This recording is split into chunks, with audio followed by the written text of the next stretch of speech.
Good evening and welcome to Baldwin-Woodville High School, King Field, for a Level 2 WIAA playoff game between the Platteville Hillmen and the Baldwin-Woodville Blackhawks. I'm Jeremy Nygaard, joined by Nick Packnick. How you doing this evening? Doing wonderful. Excited for some football. Yeah, it's going to be a nice night, nice Halloween night in comparison to other Halloweens. But we do have a little bit of drizzle coming down right now. And it's a little bit cooler than it has been, but given that it's the last day of October, I think everybody here will take this. It does look to me like maybe the crowd is going to be late arriving. Starting to file in a little more heavily now, but it is. Trick-or-treating went a little late, and yeah, maybe that, or maybe we'll just have a bunch more people on our stream. The Hillman. There's more fans across the field this week than there was last week. That's for sure. That's for certain. The Hillmen traveled here from Platville, which is about a 4-hour trip south. They are the 6th seed in the region. Upset Lodi last week. I'm guessing many of you who watch the Hawks were able to tune in for the kind of crazy end of third and fourth quarter of that game, which saw a number of lead changes. Platteville was leading 7-0 at halftime, 14-7 with like 9 minutes left, and then insanity just happens, and Platteville ends up scoring last and seals the victory with an interception. So it's the Hillmen here, not the Blue Devils, and the winner of this game will play the winner of La Crosse Aquinas and Osceola. That game's happening at UW La Crosse right now. And then for those that are Middle Border fans, the Altoona Rails are playing at Winneconne. Winneconne familiar as foes from the Hawks Level 4 game last year. The winner of that game will play the winner of Freedom and Wrightstown. Another couple familiar names. Freedom was a Level 3 game last year. Wrightstown a Level 2 game in like 2019. So a lot of familiarity on that side of the bracket. But what we have in front of us here is the 10-0 Blackhawks and the 6-4 Hillmen. We've seen the Blackhawks' high-octane offense score 50 a number of times this year, score 40, I think it's 8 of the 10 games or something like that. But the Hillmen average 38 a game themselves, give up about 32 a game. So, Nick, what are you looking for here as this game will get underway here in just a handful of minutes? I'm looking for about a 10-7 football game, apparently it sounds like, because, usually we think one thing, it's complete opposite. But that being said, I expect a very fast-paced game. According to what Coach Kiefer is expecting, the Hillmen will not huddle. They'd like to maybe go quick sometimes as well. Both teams will go shotgun and play to their strengths, if you will. And the strength of Platteville is going to be ball in their hands, so they want the ball as many times as possible.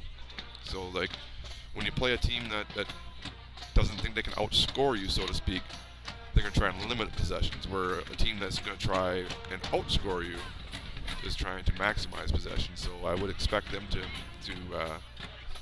go quick, and kind of like Freedom, I want to say last year, where we found ourselves down 2 scores early. 2 score early in this game might not mean anything too much. Yep. So don't get frustrated or don't get comfortable. Either one, it could change in a heartbeat. We do have a little bit of a mist coming down. I would expect it to be kind of on and off throughout the game. Obviously, both teams are playing it, so it's equal, but that could create a turnover, a short field, and just like that, next thing you know, someone puts it in for 7 and cuts the lead in half or whatever it is, and it can be a whole new ball game. So. Yep. So the Hillmen led by number 5 quarterback. He's a junior. His name's Brody Digman. On the season, he's run for 933 yards and 12 touchdowns, and through the air, he's thrown for 1,838 yards and 18 touchdowns. So Digman is very much the center of attention, but they also have number 2, and I'm guessing it's Sass, maybe Sassy. Sass, yeah. Tyler Sass, he's a senior. and he's run for over 1,200 yards. So the numbers wise, if I give you, for comparison's sake, if you're a Blackhawk fan, Joe Jensen's thrown for 1,500 yards and 19 touchdowns, and Dane Wiedendahl's run for 979 yards and 10 touchdowns. So essentially, his productivity, we're talking Digman here for the Hillmen, has been Joe Jensen through the air, Dane Wiedendahl on the ground. I would say the outfit is statistically pretty similar to what Blackhawk fans saw last year with Gavin Sell. He was electric through the air, spread it around, scored a lot of touchdowns on the ground and ran for a lot of yards, but also had a running back partner in tandem that was able to put up to big numbers in Taden Haldorf. The question for me coming into this game is when you look at scores, and Platteville 6-4, I want to say they lost 3 or 4 games by a point or 2, right? So if those 3 games flip, you're talking about a team that's 9-1, but gave up a significant amount of points in both wins and losses. I mean, the average defensively giving up about 32 points a game, and I'm not convinced that any of those teams that they played against had what the Blackhawks have offensively. So you say 10-7, I laugh because we talked about how points were going to be hard to come by last year. In the Somerset game, there was 114 total points scored that game. And I'm not going to say there's going to be 114 points, but if there's not 75, that would come as a surprise to me. So it's going to be a shootout. The Hillmen did win the toss. They elected to receive. As Nick mentioned, a team that is a pretty electric on offense is going to want to possess the ball as much as possible, and they're also going to want to possess the ball first and try to make a statement where you come out and you say, here's what we do, now stop us. And I think that first possession is going to tell us a lot about how this is all going to go. We're going to do a little sportsmanship here, and then we'll get national anthem, and then we'll have kickoff. Actually, first it's going to be highlights.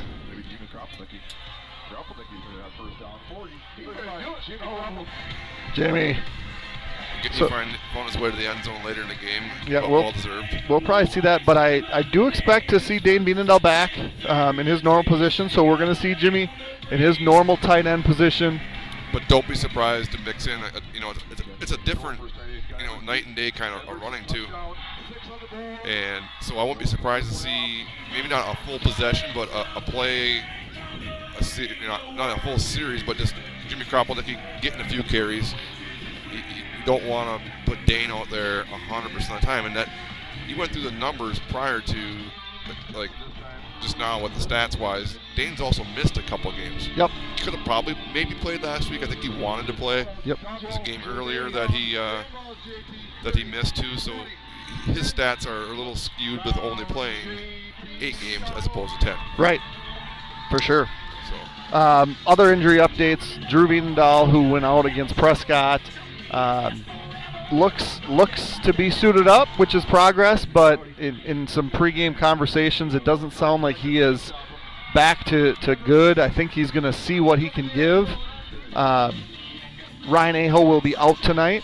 We saw him come out of the last game. He's going to be out, and Landon Peavy is going to be equipped with some hand accessory tonight that he did not have last week. So it is the 11th week of the season. We expect players to be dinged up. You hope that you don't have any regrets. You leave everything on the field as the season's going to end for one of these teams tonight. The other team will be heading to level 3. Yeah, exciting time of year here, and like you said, it's those injuries right now. They're starting to wear off a little bit as the adrenaline gets flowing a little bit more, and you get the national anthem and then the starting lineups. And the adrenaline kicks in, but then ultimately the cold does kick in as well too. So, and I mean, you come off for a series or you come off for a play or two, and that ankle tightens up a little bit or whatever it is, kicks in. And are you talking about more for us or for the players with the cold kicking in and the wet? That's them. I hope that our status is not series to series when they throughout the whole game, but you never know. Yeah, we're going to do our best because it is going to be a little bit damp up here. And our number 2 seeded Baldwin-Woodville Blackhawks. Yeah, I think, we got a half a bleacher that's full over there across the way for Platteville. Where last week Ashton count the fans in the seats, but maybe with no band performance tonight that kind of deters our fans from showing up or not. Trick-or-treating, a little bit of cold, or maybe they just want to listen to you. I don't think that's it. Maybe they're expecting Kerry Danielson to be on the camera again, but we got Zach back. Zach. I didn't say joined as always by Zach Ambrose, the best cameraman in Western Wisconsin, because at that time he was too busy serving hot dogs. But he is back now, manning the camera. And he brought us no hot dogs. No hot chocolate. No popcorn. Nothing. Okay. No. Okay. Just a smile. So now I think we will get our sportsmanship. Once again, to direct your attention to the video board behind the north end zone for some words from our student athletes. Good evening, and welcome to Baldwin-Woodville High School. Both schools tonight and the WIAA required good sportsmanship at education-based sporting events by student athletes, coaches, and spectators. Attendance at interscholastic activities is a privilege with the expectation to exhibit positive and respectful behavior, and we request your cooperation supporting the participants and officials. Profanity, racial, sexist, or ethnic comments or other intimidating or taunting actions will not be tolerated in our grounds for removal from the site of competition. Please enjoy the game in a positive manner. For the enjoyment and respect of all in attendance, your cooperation in demonstrating the high ideals of sportsmanship is expected and greatly appreciated. For safety considerations, children should be supervised by the parents or guardians. The restrooms are located behind the west bleachers. The Baldwin-Woodville school grounds are declared tobacco-free area. Thank you for your compliance with our school policy and Wisconsin state law prohibiting tobacco use on school premises. To honor America and those defending our freedom, we ask those who are able to stand, remove your hat, and place your hand over your heart for the playing of our national anthem.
All right, nicely done by our pep band.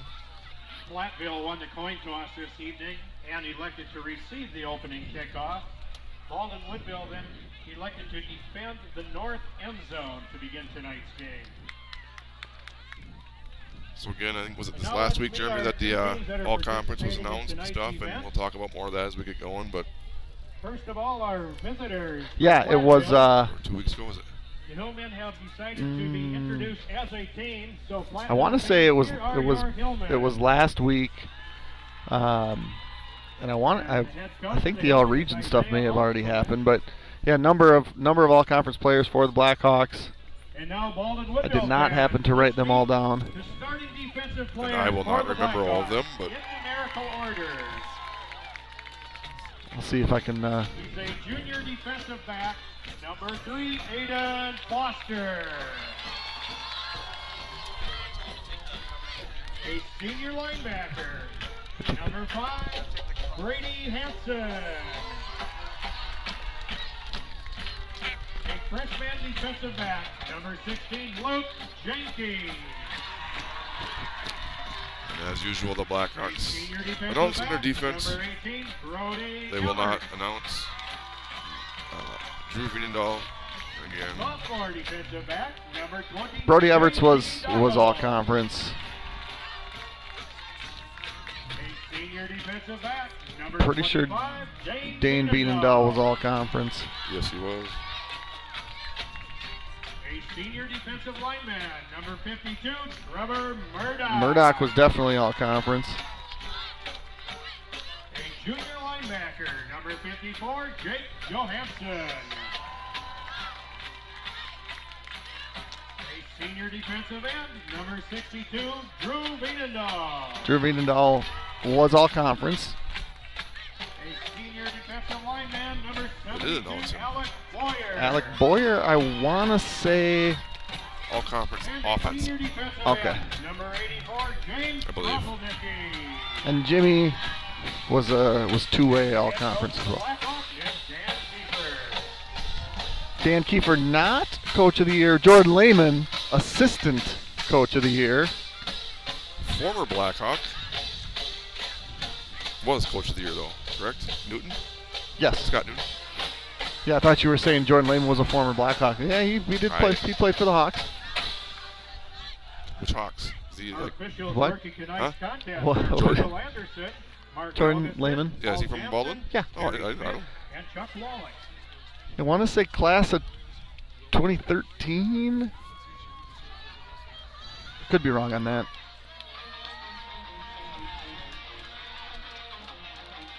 All right, we'll see Mason Flores kick off.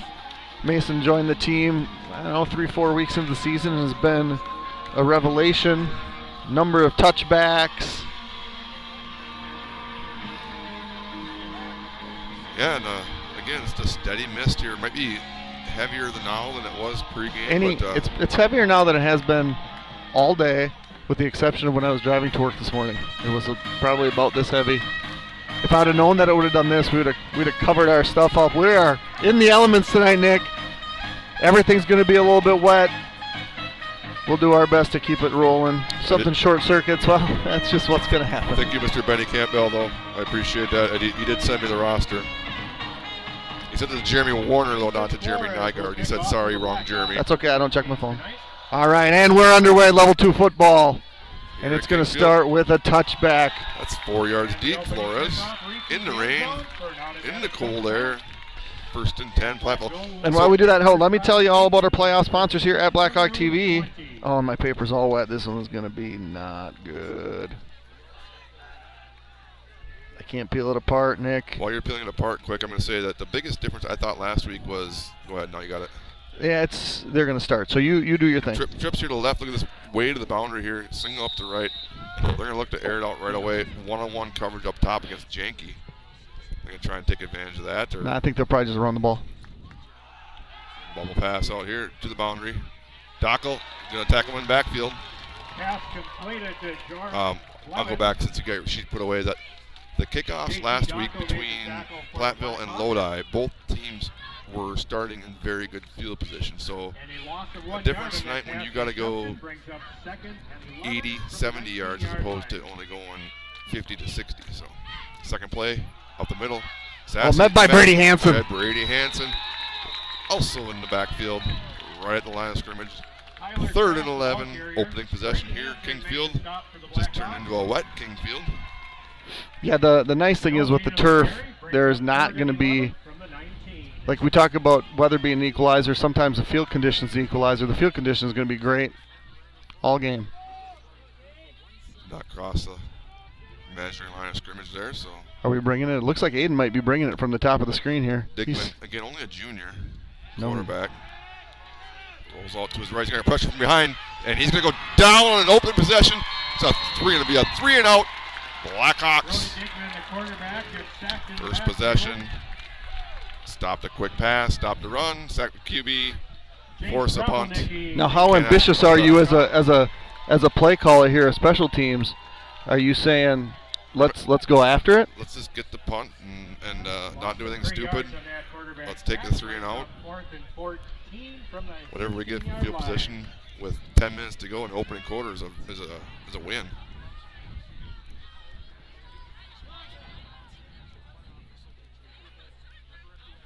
Snap is low. Oh, Aiden Foster just about. missed Luke's it. going to have a chance. From the 49, Luke avoids the first one. 45, Luke Janke inside the 40. There we go. 30. There we go. Luke Janke, here comes the flag. Dang it. Call back his first punt return touchdown of the year. However, there is a flag on the field. We've talked about that, about how we'd like to see him electric. But even if, that being said, if that flag only moves it to the 24-ish, it's going to be 1st and 10 Blackhawks from the 34-yard line when we come back here to King Field with 10 minutes to go. Jeremy, did you find all your sponsors? I did. I hit it under the table. Blackhawk TV playoff sponsors: Village Pharmacy, Whitecap Financial Advisors, Pete's Construction, Family Chiro Care, Lakes Gas, American Family Insurance, Justin Nygaard Agency, DMS Repair, St. Croix Custom Apparel, Anytime Fitness, Blackhawk Garage Door, Timmerman Realty, Nielsen's Foods, Firehelm Langer, Lupien Ford, Wisconsin Credit Union, CW Garage Door Distribution, Baldwin Lightstream, Fenner Jewelers, Halverson Concrete Solutions, A-Star Concrete, Schaefer Financial Services, and Western Wisconsin Health. Thank you to all of our sponsors here for the playoffs at Blackhawk TV. So are we taking a shot? Are we doing it, Nick? You like to, and that shot can come different ways, but right now it's chips to the right for Jensen. Maybe Dane. He's got a big hole. 30, 25, Dane's going to have a first down on the first carry. So the disadvantage of taking the ball first is you get a 3 and out, and in bad field position, you turn around and give up great field position and don't blink, but here come the Blackhawk offense. 23-yard line. Jensen has Janke in motion, and he's going to have a free 5. I was going to say we're ISO and Brody here. I like that matchup. Platteville does have a number of interceptions defensively. I did not write all that down, but I feel like they have 5 or 6 guys that have interceptions, including a couple guys that have multiple interceptions. It was nice to see on that back on a second down play for Platteville was Hansen making a tackle again, making an adjustment to linebacker. So there it is, Brody. It's going to have Jimmy Kropelnicki in the flat. Jimmy had a rushing touchdown last week. They're going to call him short? Oh. Across and in. There it is. And just like that, it's not even 2.5 minutes in. Jensen to Kropelnicki. The light show is on. It's 6-0 Blackhawks.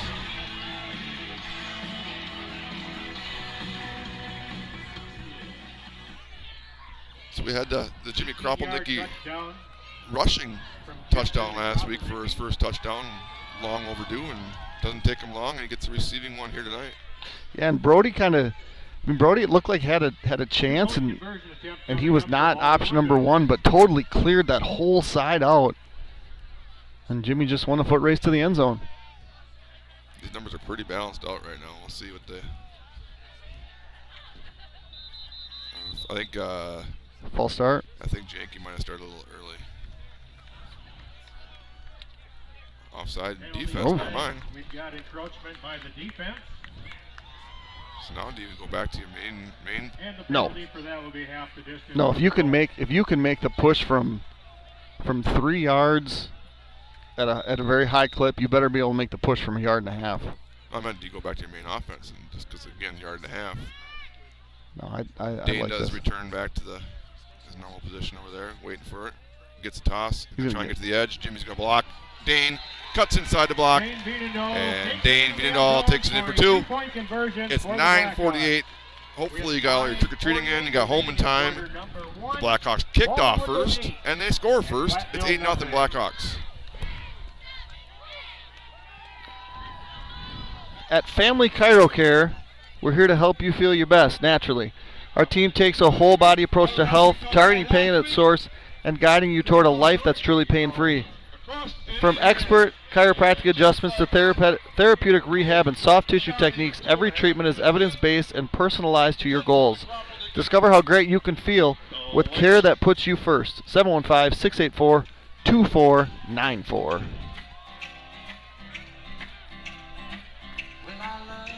It's good thing that these teams score points because you have the time to get those ads in then because it's not happening between plays. Go pretty quick. So again, if for some reason you're late and joining, it was a 3-0 for Platteville. Great field position for the Blackhawks. Was that a 2-play drive? It was a Dane about 15 yards. 11 yards and then 18 yards, and with a 5-yard penalty in there. 34 yards. I just want to know how many yards that touchdown was. 18. I'll forget that later. Flora's second kick a little bit higher, but still down to the 3-yard line where it's going to be returned. 15, 20. Ooh, is that a face mask? I don't think so. Nope. Tyler Sass Just stopped him. on the kick return. Sass, their main running back, is their kick Jackson returner. Perry made the tackle for the Blackhawks. 1st and 10 on 22. Yeah, I mean, we've said Veenendahl and Aho so much on the kickoff coverage. You almost wonder who is going to step up. And Jackson Perry now had a couple good plays on special teams, and it always seems like guys make plays on special teams before they become main players on the defensive side of the ball. So double slot here for Platteville. Sass can go up the middle, and he's going nowhere. Maybe a yard. Tyler Sass, senior. We're going to give him one. Yep. Jimmy Kropelnicki made the tackle. No gain in the play. Double slot again. Lori Digman. It's a throw. Oh, he just tried to undercut it and it was not there. It'll be a 1st down. Platteville across the 35-yard line. Byron Reiner. Number 1. Brody Yes. Everett forced him out. Myron Gain in the Ruder. play, good for a 1st down for the Hillmen at their own 38. Sass going to try and bounce it outside. There is Veenendahl. Tackle for loss. Tyler Sass, the ball carrier. Loss of 3. Dane Veenendahl made the stop for the Blackhawks. So we got to see Digman rush the ball. Again, he likes to do that quite often. He's done it a few times, but He did get sacked, so we do have an official rush of -3. he does throw again. This time he'll slip there by Dane. And this one's number 1 again. This is Garuder. Across midfield and on the 30-yard line. Pass completed to Myron Ryder. And the Hillmen got something going Brody here. Their Everett second made the possession. Tackle for the Blackhawks. Gain on Just like play, the good for a Blackhawks, their 1st old and line's 10 up for there ready to go. Platteville. It was just a At slip the there by Baldwin-Woodville Dane. 29. Sass up the middle. Makes the first guy miss. Juking and driving. Probably closer than our 1st Tyler down Sass, inside the the ball 20-yard line. Tyler Sass. Best carry of the night right there. Trevor Murdoch with the tackle Going for to the give him Blackhawks. 9. 2nd and very short. Switches to the other side. He's going to get up the middle. He'll have that 1st down. Brody Hansen meets him there, though. Tyler Sass, the ball carrier. Just a yard, but good enough for the 1st Brody down. Hansen made the stop for the Blackhawks. Not even 4 minutes in here. Gain of a yard on the carry. That's Platteville good for trying a to 1st answer the down. Blackhawk touchdown. 1st and 10 from the Baldwin-Woodville 18. Back to pass. Drop. Good. Or good coverage, too. Might have been knocked out of his hands there. Aiden Foster, I believe. Pass On the intended coverage. for Upton North. Incomplete. Aiden Foster knocked the pass down. It was intended for number 4, Incomplete pass Eli. goes up, 2nd and 10. I'll let you say that last name. I don't even have a program in front of me, so I'm not even going to take a shot. Opgenorth. Up the middle, Sass. Gets by the first one, but Murdoch is there to attack him. Tyler Sass, the ball carrier. Trevor About 2 or Murdoch 3 or made the so. stop. 3rd and long for the Hillmen. And they do, I mean, they're primarily, Tyler Sass is their Gain of 3 extra point yards. kicker. He's 40 of 51 on the year, but he's only tried 1 field goal and was not successful. So this is 2-down territory. 3rd and 8. I think if they're going to kick a field goal, it might be the last possession of the game or last possession of the half. I don't. And pressure. Jimmy Kropelnicki's going to end up putting him down. And the quarterback. back But to there the is pressure backfield. by Hansen. Jimmy finishes him off. Jimmy Kropelnicki 3rd and with long the became quarterback 4th sack. and a lot longer. Assisted by Brady. Yeah, you think they would take their time before 4th down, Trips to the but right. Brings up 4th Singled out down the left, from but the we got 24-yard line. yeah, and they are. They're just trying to draw a see what penalty. coverage we have here, and we got 1-on-1 down here, but Dane's well over top, so it's 1-on-2. Rolls out. If he catches, he can go out of bounds. Nice catch. But, unfortunately, Matthew Bradley, What number is he? 44, hauls it in, but did not reach the correct stick. It'll be Blackhawk ball, first and 10 from the 14-yard line. So it's a turnover on downs to the Blackhawks. Good second possession there, but turn it over on downs. Stay warm and cozy this winter with Lakes Gas, your local family-owned propane company, proudly serving the community for over 65 years. From heating and cooking to backyard grilling, Lakes Gas delivers reliable, affordable propane for homes and businesses alike. With locations in Roberts and Hager City, we're committed to exceptional service and giving back to the communities we serve. Discover the Lakes Gas difference. Visit lakesgas.com today. Dane going to take it this way. He's going to get brought down in the backfield. Dane Vienendahl, the ball carrier. Nothing going on first down. That was number 72. That would be Cam Moore. No gain on the carry. Brings up 2nd and 10 from the 14. Second down. Junior Joe Jensen claps, gets the ball. He's got Kropelnicki in the flat again. Ooh. And through the hands this time. Jimmy can't quite hang it in. Pass intended for Kropelnicki. Incomplete. 3rd and 10. And that will bring up 3rd and 10 from the 14. If I had to guess, I would think we're going to see a draw. Potentially a draw. I think a jet looks pretty good with the ball on the hash. We've thrown that out to Kropelnicki a couple times. We try and get Everett over the top, or well, I'm sensing a jet here. fake jet. It's going to be Jensen up the middle. Jensen 15. Get some room out across the 20. Joe Jensen on the quarterback. Picks up keeper. 6 or 7, but it'll be 4th and 3 for the Blackhawks on their second possession, and out comes Gain of 6 Everett yards and and the the carry punt. brings up 4th and 4. So the failure to score for the Hillmen will give Brody them Everett in punt formation potentially for good the field Blackhawks. position here for their third possession. Jaron Blevins back to return the kick for Platteville.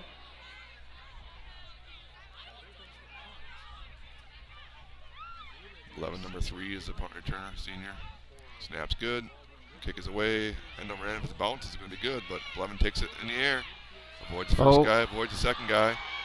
Inside the third guy, there's Brady Hansen.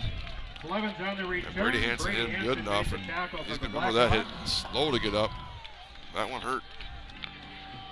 Looking for your next Ford? Whether it's a rugged truck, a dependable SUV, or a certified used vehicle, Lupien Ford in Baldwin has you covered. We're your hometown source for new and used Fords, expert service, genuine parts, and a car buying experience is second to none.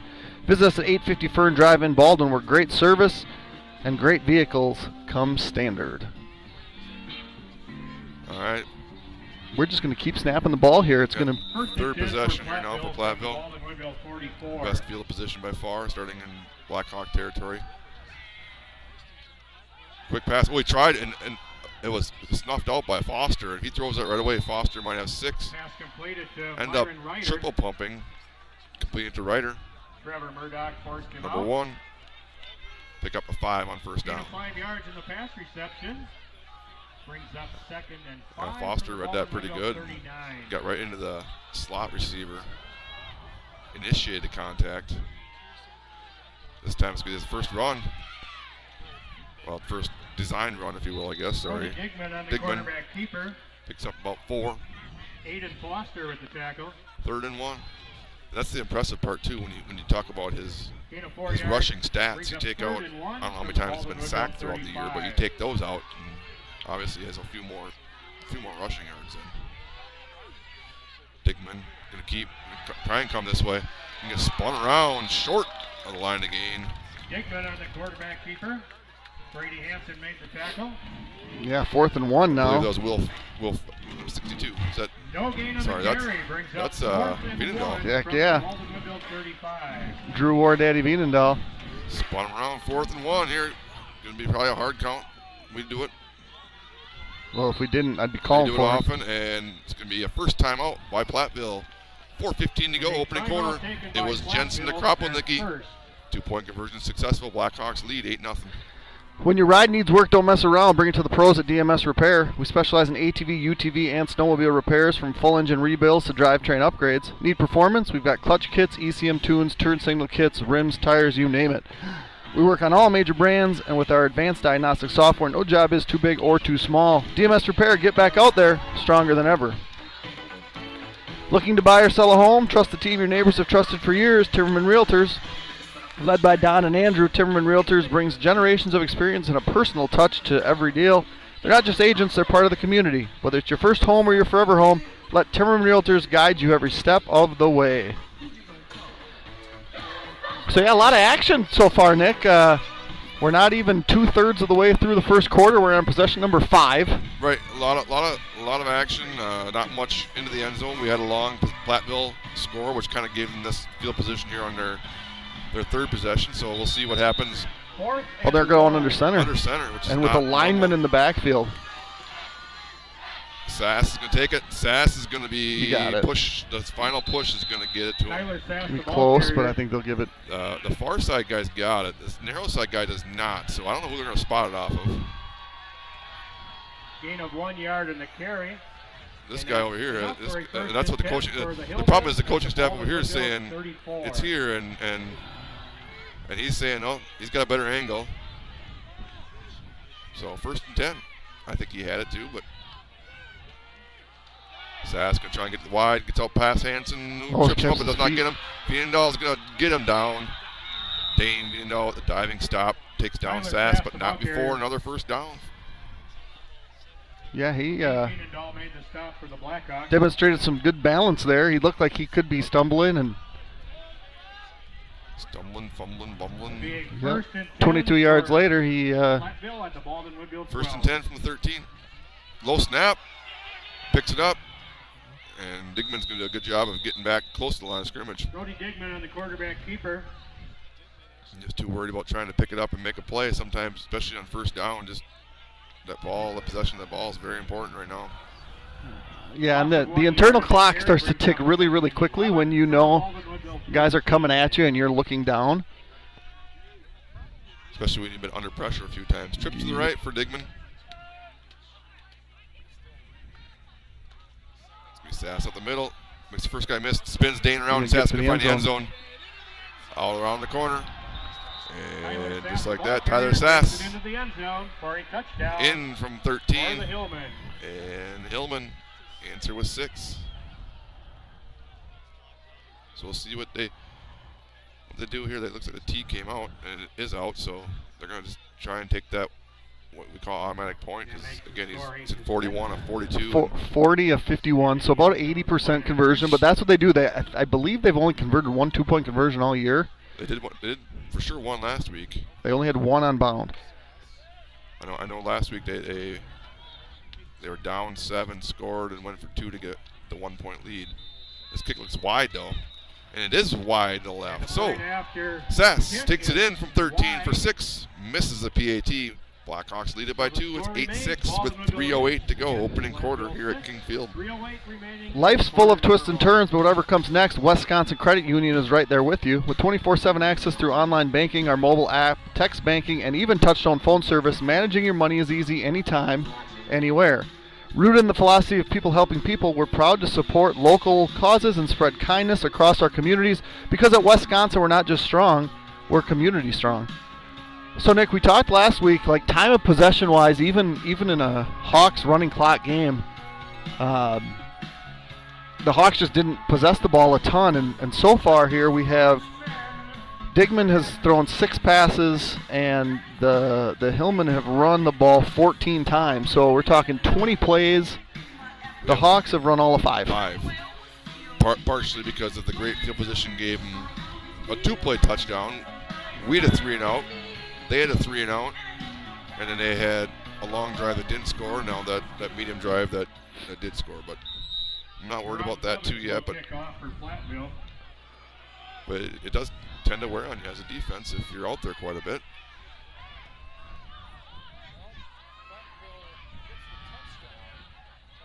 So this kick, again, short, fielded at about 26, 27, and this Palmer this way again. Finally gets got a seam. 40. Oh, don't do that. Cross midfield. Palmer down about the 30-yard line. Palmer initially ran from one 30 to the other 30, and then across to the third 30, I guess, if you will. And Trevor Murdoch, I was busy watching Trevor Murdoch probably get away with an illegal block. I didn't even see Palmer get there, but yeah, that's quite a return when you're just trying to not put it back in the hands of the dangerous, quote unquote dangerous guys, right? Right. And here we go, Hawks with another short field. 1st and 10 from the 27. Trips to the right to the narrow side again. We like to do that a lot. One-on-one up top to Janke, but Jensen's going to keep. He brought down by Bragley. Good yards and first down. Matthew Brogley on the tackle. Only give him 2 yards, I guess, but 2nd and 8. 2 yards in the carry brings up 2nd and 8 from the 25. Blackhawks looking over the play.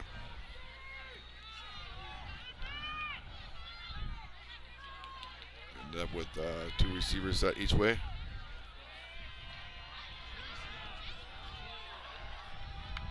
That's Janke in motion. It's going to be Beatendahl up the middle. Maybe a yard, 3rd and 7. Tackled by Will Zielinski. Still yet to see your jet sweep there. I don't know if they're seeing something that's not there yet. Or Gain of 1 yard in the carry. Brings up 3rd and 7 from the 24. Yeah, and I like it less in the middle of the field, but it's still possible. Here comes Janke, and there comes 5 free yards. Offsides caused looked like our left guard might have moved, but that was after it's going to be encroachment defense crossed, so that 3rd and 7 becomes a 3rd and 2, much more manageable. Yeah, you like that. I mean, knowing you're going to run 2 plays, and we'll be surprised to see another hard count right here. Dane gets the shoe tied. Yeah, I think we're going to see just let's drive him forward. No, we're going to get our jet here. Jet to Janke. Jet 15, 10, out of bounds inside the 10-yard line. Luke Janke. 1st and goal, Blackhawks. Going to answer the Platteville touchdown. If you can get 9 on jet when you want it, that's going to help shorten the field. Get 9 right here. That'd be a good 6 points on the board. Janke comes in motion again. Janke's going to take it. Janke's going to look for that 9. Gets a block from Beatendahl. Janke in for 6. Touchdown, Luke Janke. He finds that end zone every which way. This one's a rushing touchdown again. The Blackhawks go up 14-6. You said you wanted 9 in the jet sweep. You got it. 9-yard touchdown run for Luke Janke. And now an 8-point game could be a 10-point game. Could be a 2-possession game. Which is 2s are more than 1. I like to say 3's more than 2 I think all winter. This should come to Janke, but come to Janke in for 2. There it is. Luke Janke takes it into the end zone for a successful 2-point Janke conversion. Gets it for 6, calls his own number on the 2-point conversion. I don't think he gets to call that. I don't think he calls it. Well, he did. I'm going to say he did. And the Blackhawks go up 16-6, a minute 33 to go, opening quarter. I want to thank everybody for joining us here at Blackhawk TV. It's been a fun ride. And we just want to let you all know we appreciate it. We do read some ads. That's what pays for this service. We do have a great cameraman, so if you just joined us, Zach Ambrose has been the Blackhawk TV cameraman since day 1. He might argue day 2, because I did a scrimmage where I cameraed it myself, and he just keeps getting better. So we're fortunate to have him, and we thank you all for being here for a level 2 game that can keep you dry if you're watching at home. Yeah, speaking of dry, it's got a text message from scores, but I can't even get my phone to open, so there it goes. We got Aquinas 14-0 right now. Yep. And you want the other one? Give it to me. Oh, no, never mind. I said Aquinas 8-0 and Aquinas 14-0. Oh. I thought I said Altoona 8-0, but it's Aquinas. I am very curious about that. I do think Altoona has the speed to give Winneconne some issues tonight. Another good kick from Flores inside the 5. 10, 15, 20. There's Travis Kuhn. just a wall of black waiting to Travis meet him. Kuhn, Trevor Murdoch. Pass on the return. Sass takes it out across the 20, but not much past that. He's looking up. I got 1, 2, 3, 4 guys wearing black, staring me down. And Trevor Murdoch made the stop for the Yeah, Blackhawks. and I'll tell you what, if I see Trevor Murdoch running full speed towards me, And the ball be placed in the how close is the 23-yard sideline? line. Is the thing that's going on in my head. Or that turf. Yeah. Just get down. Just take a knee. Live to see another play. So Blackhawks now up 2 possessions. Thanks to two successful 2-point conversions. Pass, slant over the middle. Ooh. That was dangerous. That was. It Completed was to it Myron was Reader. Ryder. So Ryder's got 53 catches this year. He's got a couple tonight, too. 4 tonight. Oh, you're adding those in already? Yeah. Okay. Gain of 9 yards brings up 2nd and 1. There's a lot of room down here for him. So Sass gets this one. Gonna have the first down out across the 35 to the 40-yard line. Tyler Sass, first down, Platteville. Tyler Sass, the ball carrier. Yeah, it seems like Gain on the play we're gets giving the Ryder a first little bit of a down room for over here when Platteville he's at their in own the slot 40. right now. Not as much when he's on the field side. As Foster trying to jump the slant there, and instead he runs like a 12-yard stop. Picks up about 17 more. Myron Ryder made the pass reception. Foster is dead set there on that quick pass, and he had his eyes set on the goal line, but Gain on the play, good for a 1st and 10 from the Baldwin-Woodville 43. Digman to Ryder again. Back pass, Digman throws it. This time it's number 4. There's Opkenarth. Pass completed to Eli Opkennorth. I kind of said it the same as Torgy, so it must be not too bad. Pick up a solid 7 there. 7 brings up 2nd and 3 from the Baldwin-Woodville 36. They're going quick again. Pass again. There's that little slant. They like to run a slant to the field side, Was there? to Dane's Pass side. completed to Ryder. There's a flag. There's a flag. It's got to be hold because I was going to say it. When I saw the flag, I looked at what happened, and there was a black jersey down on the ground with a white jersey on top of him. So wipe off catch number 5 for 6. He's six, got sorry. 5. I can't keep track of that too. I'm not asking you to. Very good. Kelly says it's Winneconne 7-0 right now. Okay. It's far from over too, I think. That one could go Holding maybe penalty not will quite as be high stepped scoring as back this, to the but 46-yard line of Baldwin-Woodville. points down there in Winneconne, I believe too. 13 for Platteville. Closing in and a half minute to go here. Opening quarter at King Field. We've already got 3 touchdowns on the board.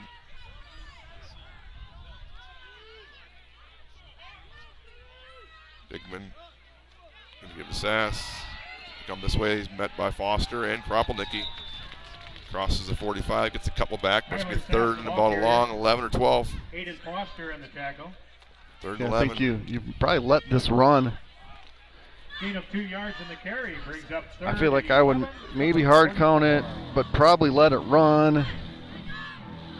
They're kind of looking over quite a bit, and I see that slow down as in like, yeah, let's take it over the 4th quarter. It's 4th quarter? 2nd quarter. that too. Maybe you got 2 plays, you try and get 11 yards instead of 1, but And that's the end of exciting the first quarter. play with the Blackhawks score, Baldwin-Woodville 16. Here we got Platteville 6. Since 1903, Nielsen's Foods has been proud to serve our communities with quality care and a smile. From fresh baked goods to our full-service deli, bakery, and Caribou Coffee, there's something for everyone. Don't miss our award-winning Nielsen's Market Meats and the friendly staff that makes shopping here feel like home. At Nielsen's, we're building more than just a store, we're building a family. Nielsen's Foods, over a century of service, a lifetime of trust. So, happy Halloween, October 31st. First time we've played a football game at King Field since we couldn't even go back far enough. The last Halloween on a Friday night, Ambrose tells me, was 2014.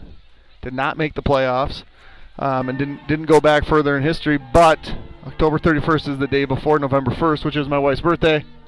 Happy birthday, Leanne. Happy birthday, Leanne. I'm sure she's watching at home because Yeah, right. I don't think she's standing out in the rain. No. No, what? I figured she's watching something else. That's possible. 3rd and long, Digman Comes this way. It's going to be number 4. It's going to be Eli Opgenorth. Completed to Opgenorth. And signal looks like it's going to be good enough for first down. Jocko made the stop.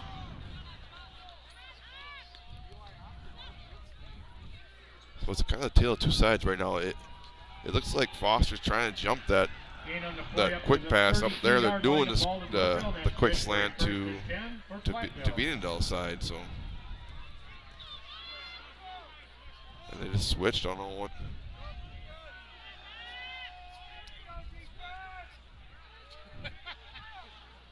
Dockel kind of singled out up top on the high side.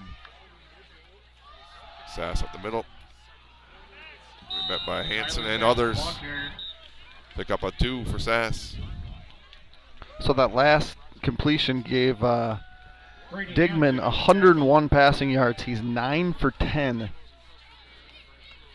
The 10 was right in the hands and a nice defensive play. Yep. Gain of 2 yards, 2nd and 8 from the 30. Digman claps.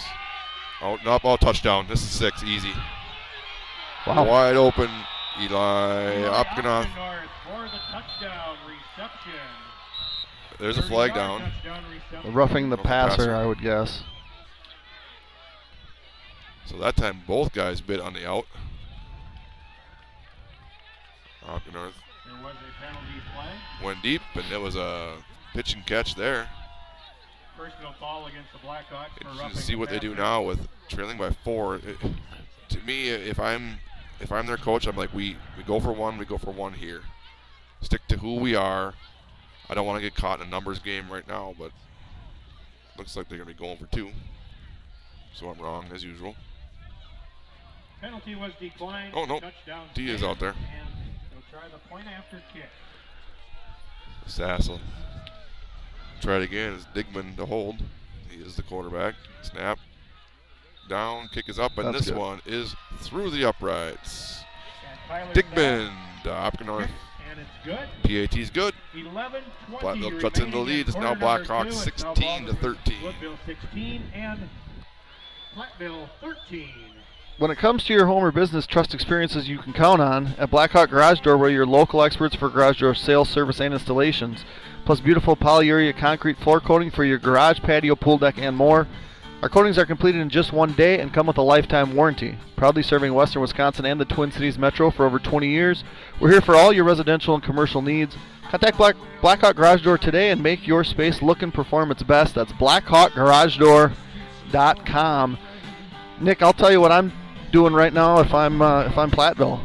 Onside kick. Onside kick. Well, Because especially when you get to 15 yards. I mean, you're kicking off Yep. from the 45.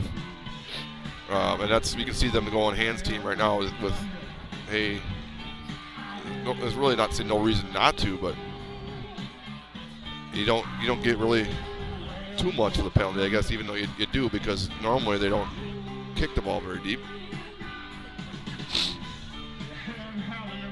why is Joe? You need to be on there. We got 11 out there. Yeah, he's looked like he was going to walk off. He's asking if he wants to go back deeper, maybe. I don't know. Yeah, this is. I mean, it's a definite hands team out there for sure. And That then, personal foul roughing the yeah, passer. if you're Blackhawks will be assessed Platville, at the I kickoff. mean, Gerard no better Baldwin time to try an kickoff onside than right for now. Platteville. So I notice this is number 3. Is he their normal kickoff guy? I'm not positive. So Dane does get the ball. Dane, this might be a mistake here. Dane Bienendal 40, 50, 40, 30. Outrun him, Dane. 15-yard line. Dane Bienendal on the So- return for the Blackhawks. Yeah, kicking onside, right? Well, I'll tell you what. By Myron The thing is, Ryder. you kick it deep against a hands team. What you don't have in front of the deep back is 10 blockers. And You have- you saw Dane being very careful. Like, where do I Yeah. go? Where do I go? All of a sudden, boom. He's like, Yep. well, there's a seam here. And again, watching the fourth quarter of the Platteville Lodi game, the kickoffs were definitely the And following that kickoff return, Just the a Blackhawks weakness will for both begin the next teams. drive with a 1st and 10 from the Platteville 15-yard so line. again, great field position for the Blackhawks. And you know what I'm running? Probably not a run. Jet sweep. Instead, it's going to be Viendahl at the middle. He did the work on the kickoff. He's going to have a few on here. Viendahl, the ball carrier. Briggs Wagle made the tackle. The road is on down the cross. Sounds like it's 20-0 now. It makes sense. The carry brings up 2nd and 5 from the 10. Pick up a 5 for Dane. Get the second one. Dane's going to That's find the gonna end be a zone. touchdown. That's a quick answer to the 6 right there. Dane Viendahl. 10-yard touchdown. Huge kick return. Takes 2 more carries. And just like that, the Blackhawks get the light show again. It's 22-13 Blackhawks. Yeah, so you talk about number of plays run. Well, there's 2 more is all, but 2-point conversion attempt coming up. Yeah. Baldwin-Woodville. It's I mean I feel like this will be janky again. I would think he's got to make one guy miss.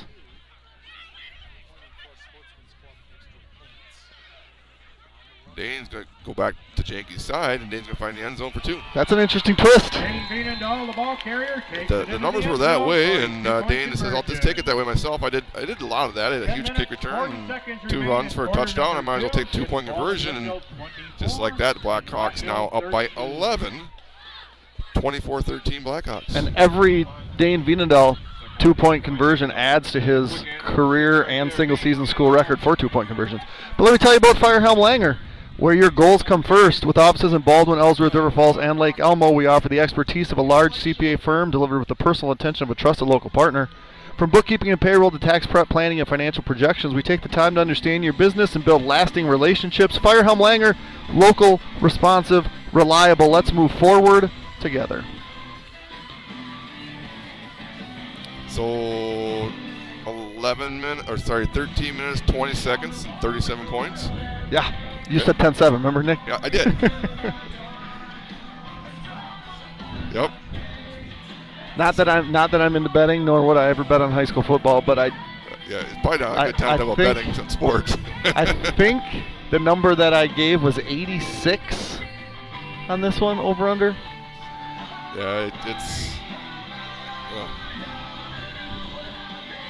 We'll see, and hopefully we can get another turnover on downs or somehow force a turnover and really shift this momentum. But right now, Flores kicked the other direction, go high, taking it about the 10-yard line. Is he going to get to the number edge? one, No. on about the 20-yard line is all. This is Reuter.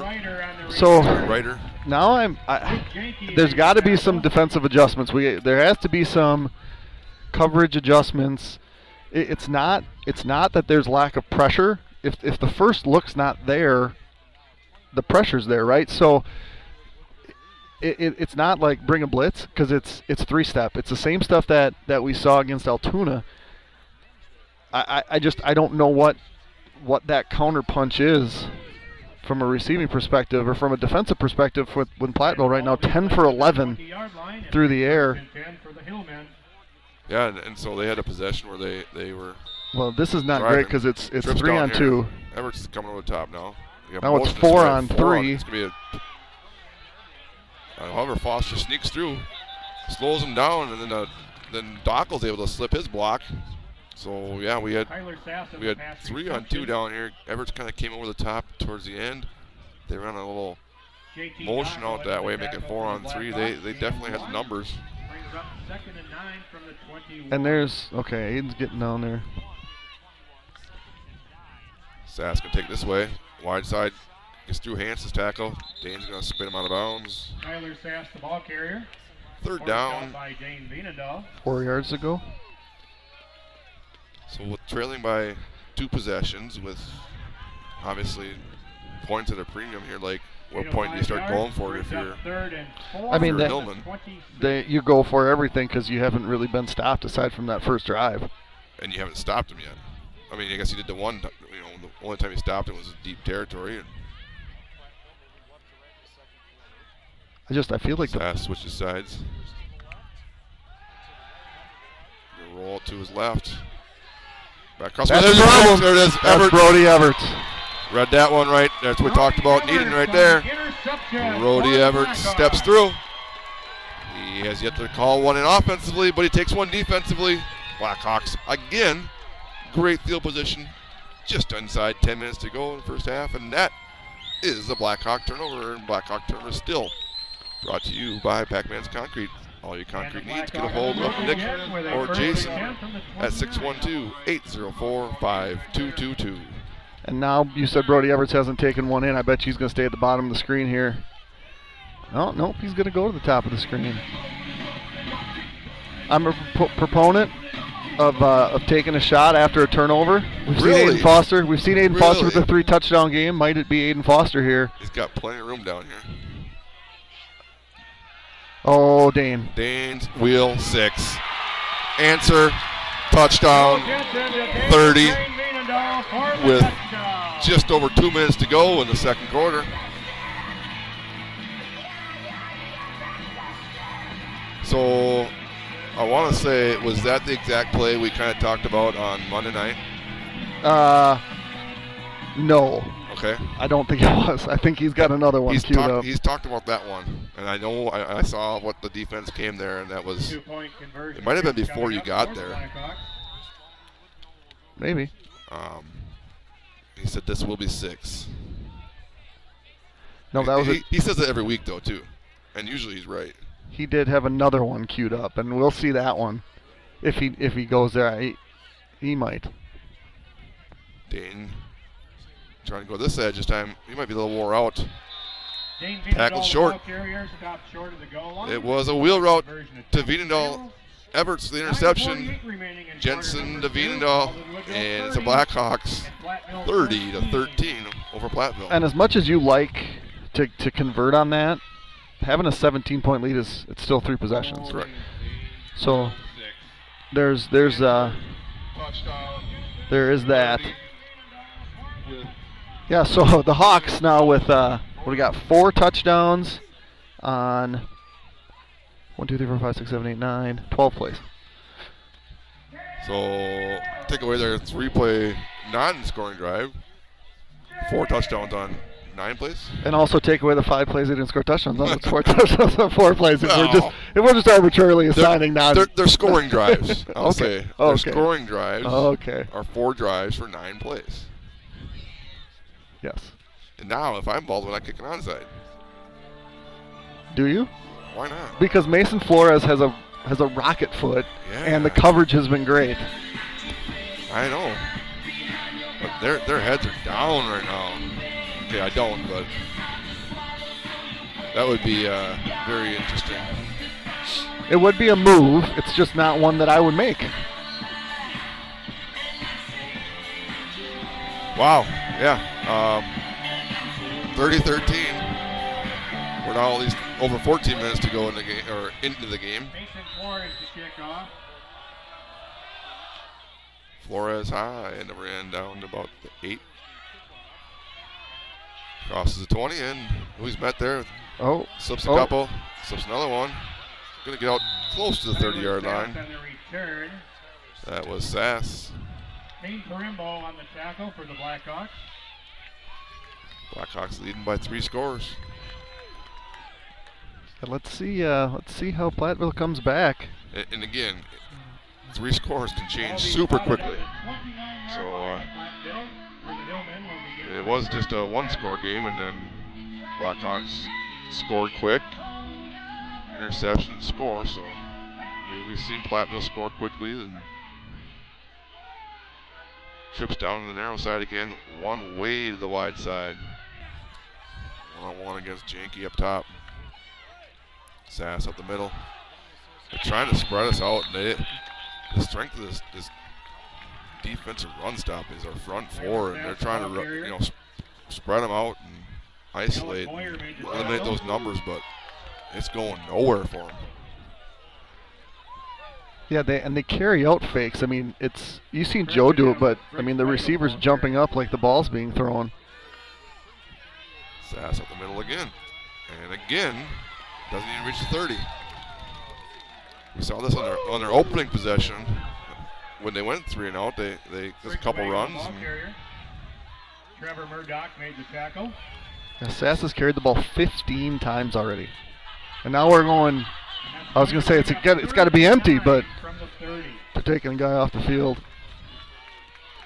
3rd and 9. Fake. Long, deep wheel route. Oh. Looks over the shoulder. And unfortunately, Opgenorth could not haul that one in. Decent coverage that time. And Luke's, I mean, it was great coverage. He just got his feet tangled up. When I see that ball in the air, I mean, yeah, he's a 9th grader. But I'm like, I feel pretty good about him in coverage on a deep ball. He just got his feet tied up and the ball was dropped. Now let's see if he can do what he did the first touch he had on a punt return. I would also just be aware of any sort of fake. Tyler Sass back 4th and 9 for Platteville.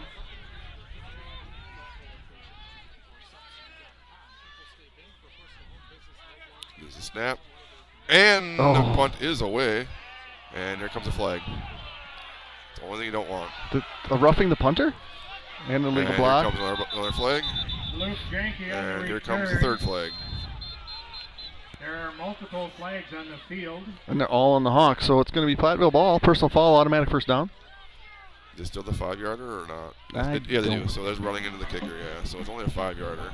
It definitely was not a roughing, but I don't know. So now do you take the 10-yard penalty here and put them on their 38-yard line? And re-kick it or go for it? I'm saying the Blackhawks, you could take, if you're Platteville, you could have 1st and 10 Blackhawks on the 38, or you take the 5-yard penalty, 4th and 4 from your 35. Well, so yeah, I mean, you get the 10 yards here to add it to it. So I mean, I would take the result of the play, just decline everything and make them go 62. You take the 10-yard penalty down here. Yeah. Yeah. You take the play and decline the running into, take the illegal block, ball's placed at the 38. But I mean, maybe you say, shoot, we'll go for it. We'll make it 4th and 4. And you're down 3 scores, like you said, and I mean, not that the Blackhawks want to take 8 minutes up, but if they could take an 8-minute drive and score before half, and then get this to running clock, that'd be a huge thing in the second half. But you're just gonna score, and then you're gonna kick it back off. Are you bothered that those yellow flags are not the same yellow? No. I had 2, and one was a different color. Really? Yeah. You bother me as an official. I don't have any. I don't have any more. So 2 guys back. My bright yellow one was had a lot of weight in it, so I could throw it a long ways. Okay. So what is happening right now? They're taking the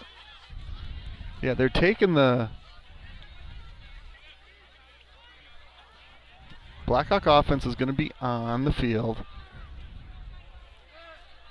which is confusing. Not only confusing because there are guys on the field that aren't offense. There we go. Now we're cooking with gas. Just like, you know what? If they just would have bypassed all the conversation and just listened to what we talked about like 4 actual minutes ago, we could have had this going already. They're taking it 15 back, so. Running into the punter was the first flag, and that was declined. So it'll be Blackhawk ball, 1st and 10 from the 32. And all said and done. And all right, take a shot. It's a Blackhawk offense back out there. Okay, so this is different. This is a different set because you have Brody and Aiden on the same side, and Luke by himself with the tight end to the bottom. Motion. Okay, so now he motioned to trips.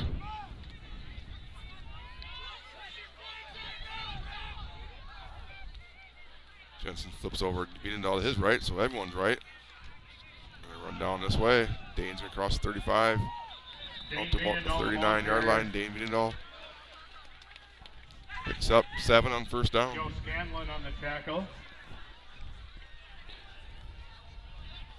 The play took a long time to be snapped. Gain of 7 brings up 2nd and Only 3. 7 yards. This offense bores me, Nick. That's a long time from the snap of the punt to that first snap there. Jensen's going to roll out this way. Get the edge, get across midfield before he's run out of bounds.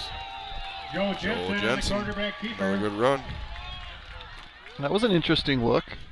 Something different, kind of. That was another play I know we talked about on Tuesday. Forced out of bounds. Yeah, but I'm waiting for the other one. I know. Meaning the play up to the 40. Sorry, Monday, not Tuesday. Platteville, that's a first and 10. Trips to the right. Joe Jensen Jr. Him and the offense have been down 4 times in the end zone. Quick pass. Janky. Oh, that's Everts. Across the 40. Everts.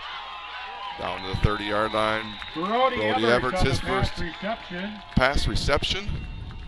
Myron Ryder made the tackle. Second catch of the night. That's good for a Baldwin-Woodville first down at the 30-yard line. First and 10 from the 30.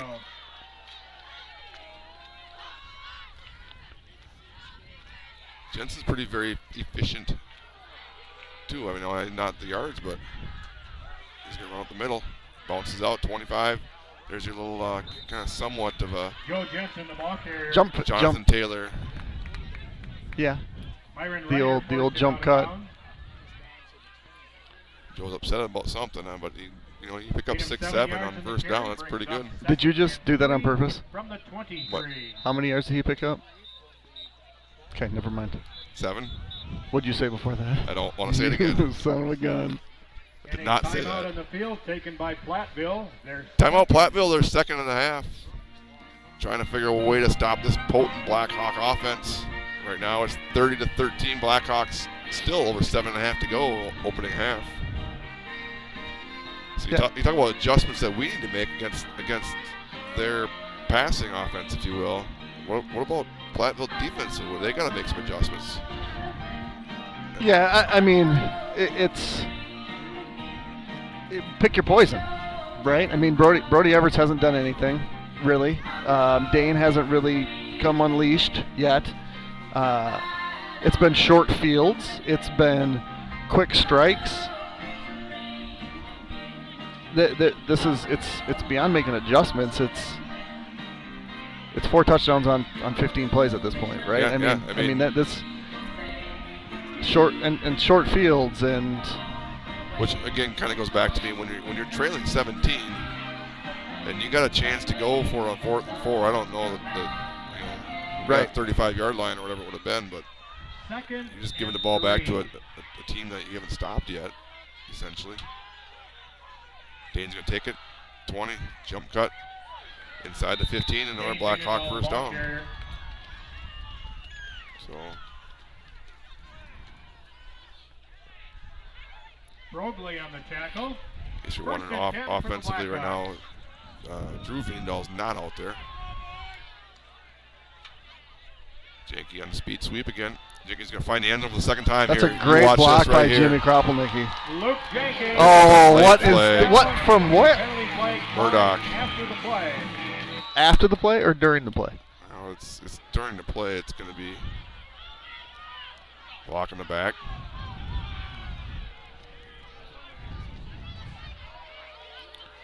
Unfortunately, the cameraman did not catch it because he's already in the end zone catching a touchdown like he should be. These are the penalties that make it hard to score, right? Platteville's one possession was kind of thwarted by a holding call.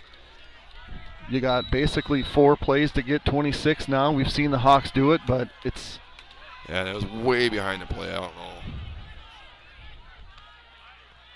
JT's going to get his first carry on the speed sweep. He's going to get the edge. Nice block, Viendahl.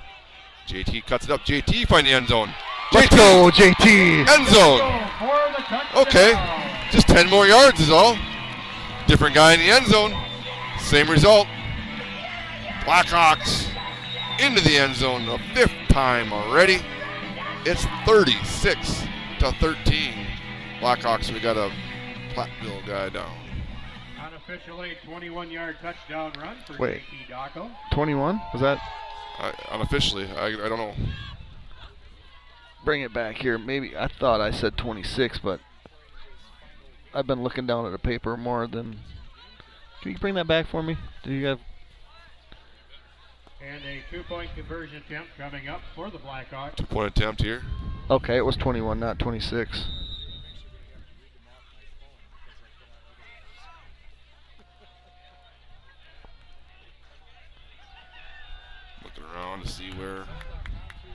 numbers lie. You know what? Just line them up normal and run jet sweep. Gonna go Janky. This side. No. And he crosses in. Dane Veenendahl into the end zone for the 2-point conversion again. Keeps breaking his own record. Just inside 7 minutes. It's 38 to 13. Blackhawks.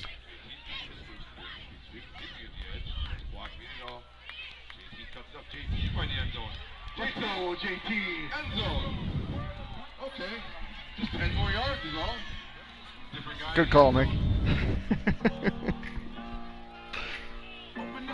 I mean, it's not my question to you. I mean, at what point do you kind of almost like back to Somerset? And, I feel like that Somerset game, it might have been a couple of our offensive studs that were like, we'll let them score because we want to turn around and score again.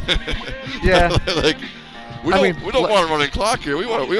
Let's. I don't want your 50 burger. We got to double that. Let's not name any names, but there might have been a quarterback on that team last year that just handled himself a little bit differently than most cats. Again, hey, he's going. My partner to my right's got 5 touchdowns and going for just they can't be stopped right now. Fun to watch in this game right now if you're a Blackhawk fan, if you're a fan of offense. 51 points, and we're not even halfway in the second quarter yet.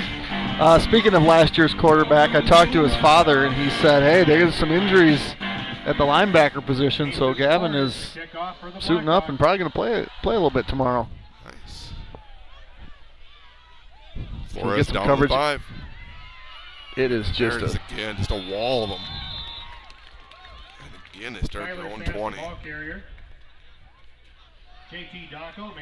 Yeah, I talked to him last week, and he said he's having fun. He's doing great. You know, just getting to travel with the team at a D1 as a freshman, true freshman who could still redshirt with all the how many times he can play it. 4 games.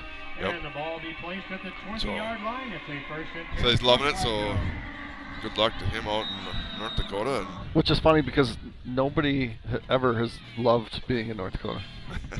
And I mean, I found myself last week, you know, scrolling on TV. I'm like, oh look, Illinois is on TV. I'm going to turn them on for one reason only.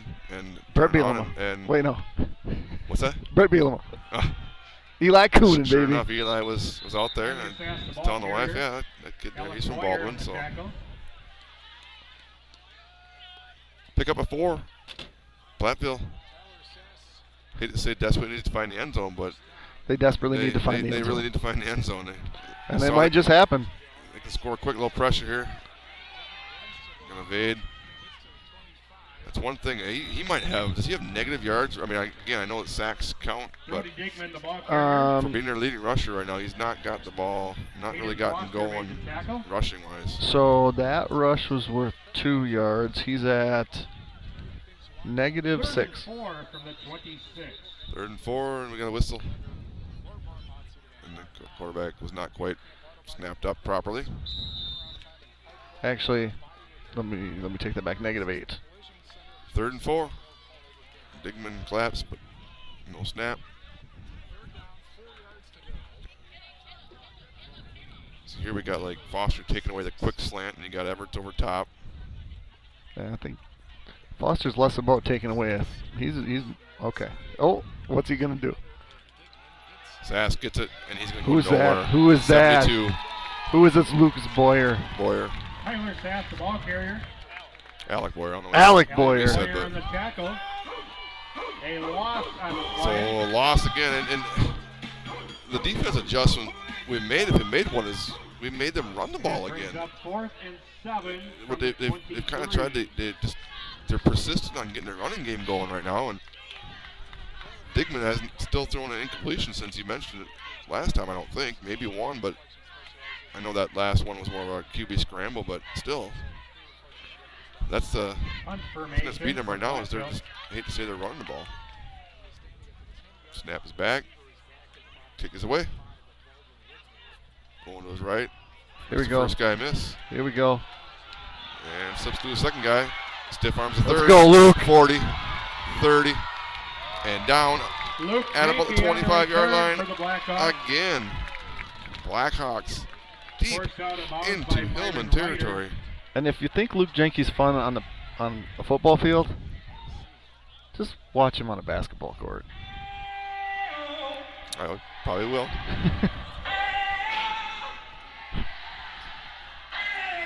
But hopefully that's a few weeks away for. No matter what, it's a few weeks away. But last year we saw. Was it Hamilton? Is that what it is for Duty Hamilton? Yeah. Who had how many touchdowns? And Too many. Then 3 days later goes for 40. Yeah. Committed to play football for the Gophers. Really? Yep. He's a PJ guy. Could have used him last week. H. Kastner in the tackle. Well, they'll get him next year. Pick up a couple. Dane. Gain of 2 yards in the carry. Inside 4.5. From the 23. Trips to the left here for the Blackhawks. Sold up top. Everts getting brought down, slips it out to Veenendahl. Ankle tackle. Veenendahl, the pass reception. Be close to a first down, but be short. Briggs On Wago about the made the 16-yard tackle. line, 3rd and about 2. He wanted Everts over top. Gain on the play up to the 16-yard line. I think if he has another split second, he's got 6 to him, but pressure by Platteville did not allow that. Jensen did a nice job of releasing to Dane, picking up some yards.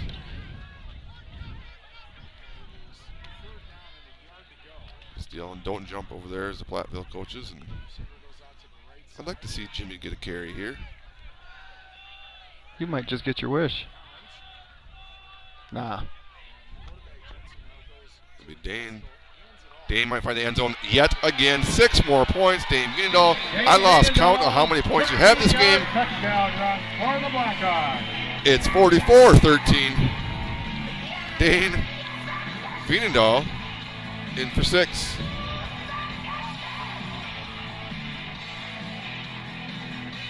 Speechless. Who? Me? Oh. Yeah, I'm doing a lot of writing this game. I did say prior to the game I will be shocked if the Hawks don't score 50. Yeah. I meant in the game. And here's a quick one. Again, we did just run the snap sometimes, and it's Jensen says, okay, Dane, you got enough.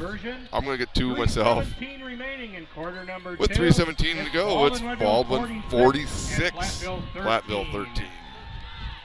And I don't have any more ads to read in half number 1. But you know what? I'm going to thank all of our sponsors and maybe start on this, because if we get running clock.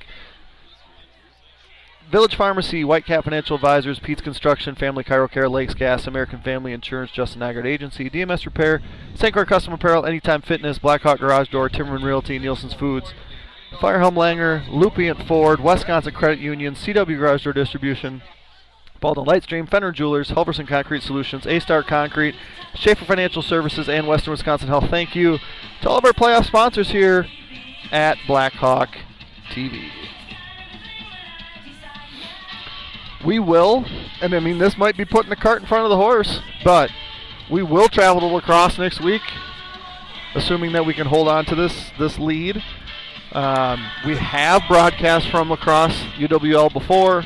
We were indoors, which was great. I would assume we'd be in that same spot. And first we'll play another half of football. They scored with 1 second to go to make it 28-7. Are we talking about the Osceolas? Yes. Aquinas scored to make it 28-7. Gotcha. So, yeah, a lot of points down there at halftime and 35 points, and we got 46 up here right now ourselves. So, and this half ain't over. Right. I mean, we're going to see Brody Digman throw a few more passes, I would guess. But I mean, it could have been like, hey, let's get this clock rolling into half. I don't know. I mean, yeah, if you can find a way to get a quick stop here and then get a 50 burger at halftime and start the second half with the running clock. stay healthy and Quick pass. And there's Dane Train. Pass completed to Myron Ryder. Ryder again. Dane Vienendahl made the tackle. That time Dane was there to make the quick Gain of stop. 3 yards in the pass Forward reception. progress gives them solid 3. And I mean, we kind of saw last year against Freedom, they kind of had their way in their first 10 pass attempts, and then after that, the passing game just wasn't as easy to. Oh, we got a reverse. Reader takes in reverse this time, picks up a couple. Myron Ryder, the ball carrier. Oh, yeah! James Kropelnicki Macho on the Man tackle. Randy Savage. I'm just not sure we want to. After a 5-yard Brings up gain. 3rd and 1. From 3rd and a yard for 22. Platteville. Just over 2 minutes to go.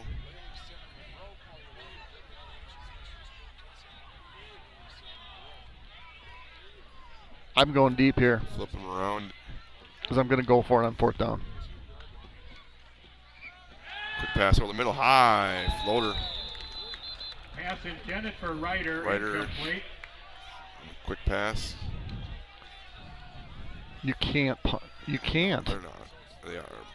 No, are they bringing in their heavy package? Or they're, No, just.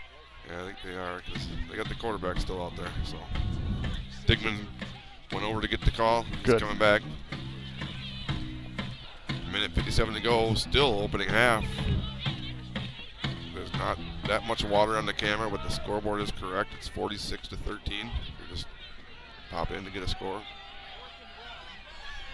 4th and 1 under center. Play action. Trying to get the edge. Is he going to get it? And he's I not don't think gonna he get it. Yeah, It's going to be close. Brody Digman on the quarterback keeper.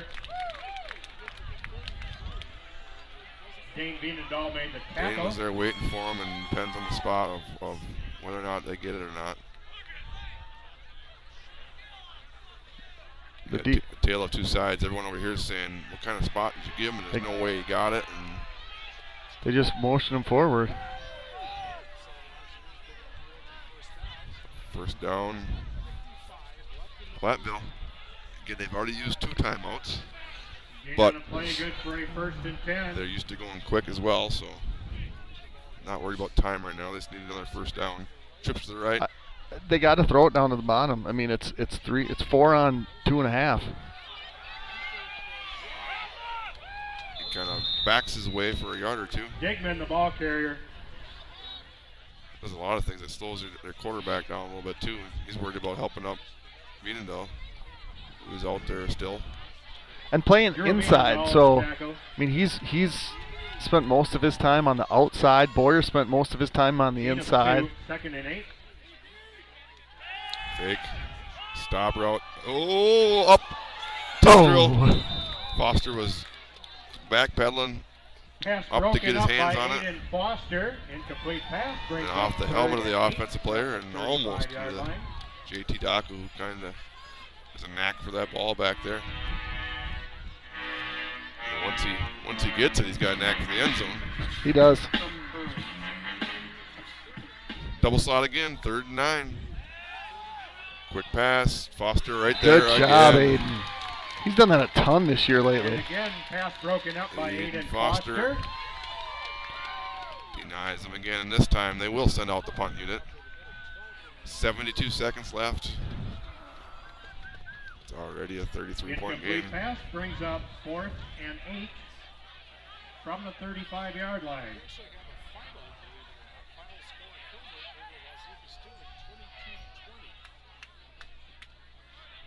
So again, like you mentioned the last one, just make sure the punt's off. No fake. I would imagine it coming at this time of the game with Ooh. high snap. And that's probably by far his best punt. Plenty of hang time's going to bounce and roll down inside about the 15-yard line with just inside a minute to go. Blackhawks take over. We'll see how aggressive Coach Kiefer and staff is here, leading by 33 and to get the ball the second half. I know you're saying go deep, Jeremy, but No, I want to see the play. But first, let me tell you about Family Chiro Care, where they're here to help you feel your best naturally. Our team takes a whole body approach to health, targeting pain at its source and guiding you toward a life that's truly pain-free. From expert chiropractic adjustments to therapeutic rehab and soft tissue techniques, every treatment is evidence-based and personalized to your goals. Discover how great you can feel with care that puts you first. 715-684-2494. Yeah, you got 3 timeouts. You've got chunk yardage kind of at will. You're running your jet sweep right here on first down. I wouldn't be opposed to that. But let's see where... at this point, I mean, it's... Here we go. This is it. Plenty of options. This is it. This is it. Luke Jenke lined up behind the quarterback. Joe Jensen lined up at receiver. Joe Jensen in motion. And it's Luke on a quarterback keep. He just couldn't get to the edge. Luke Jenke on a quarterback keeper. Well, that was anticlimactic. And a timeout taken by Baldwin-Woodville. So they do use their first timeout with 49 seconds left. That didn't go for much. Not at all like I was Coach promised. And yeah. And I think it did get their sideline a little heads up. We heard them yelling over there, and that's... Now, could that lead to a handoff that then turns into a pass? Or do they know that kid can actually throw the football too? So I mean, like right, fake that handoff, and that's when you got a fly route or... I do think that at some point soon, I would try to take the top off with Brody Everts. Well, there's only 49 seconds to go in this half, so I mean, no better time than now. You talk about numbers-wise. Right now we got 3-2, and now they kind of sneak the third guy over there. There's a pump. It's over the top, but there's pressure up the middle, and he's dropped. Joe Jensen sacked in the back. So we'll see if Platville wants to use their last time out. If they don't, I'd be surprised if the Blackhawks snap this prior to maybe taking a timeout as late in the... Or just let it roll. Last thing you want to do is snap. Was it only second down? It's third down. Yeah, third. The scoreboard's wrong right now. It's third down. It's third down. I mean, you're running counter to Dane. If they have a timeout, I mean, you want to run this down as far as you can. Dane does take it across the 15, and we'll see if they even make a snap the punt here. Looks like they're content. No. Yeah. Wow. I guess with the rain, I'm making them snap it and going after block, trying to get some momentum going to halftime. However, we're up here, we don't coach, and the Blackhawks find themselves in the end zone early and often. It's 46-13. We'll see you back here in a few minutes.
All right, we're back here. Start half number 2 as Nick gets his headset on. We're going to play the game we play every half. First, I'm going to give you some stats. Tyler Sass, 17 carries for 65 yards. Brody Digman, 8 carries for -6 yards on account of a few excuse me, a few sacks. Passing-wise, Brody Digman has thrown the ball 18 times. He's completed 12 of those. He started 11 for 12 and 133 yards. He's ended the half 12 for 18 with 136 yards and an interception. Number 1, the name escapes me, has 6 catches for 75 yards. On the Blackhawks side, not statistics that would scream 46 first-half points. Dane Veenendaal's run the ball 10 times for 70 yards. JT's added 21 yards. Luke's added 18 yards. Joey's added 22 yards. And passing, Joe's is a very simple 4 of 5 for 72 yards passing. 2 of those have been to Dane Veenendaal for 38 yards. 19 yards for Brody Everts and 18 yards for Jimmy Kropelnicki. That does not add up to 72. So I'm going to have to figure that out at some point. Actually, Dane's got 2 catches for 35 yards. Smudgy ink because it is raining. So now we're going to play the fun part, the moment you've all been waiting for, where Nick gets to recap the scoring log by memory. I think my mic's off. I can't. No, your mic is definitely on.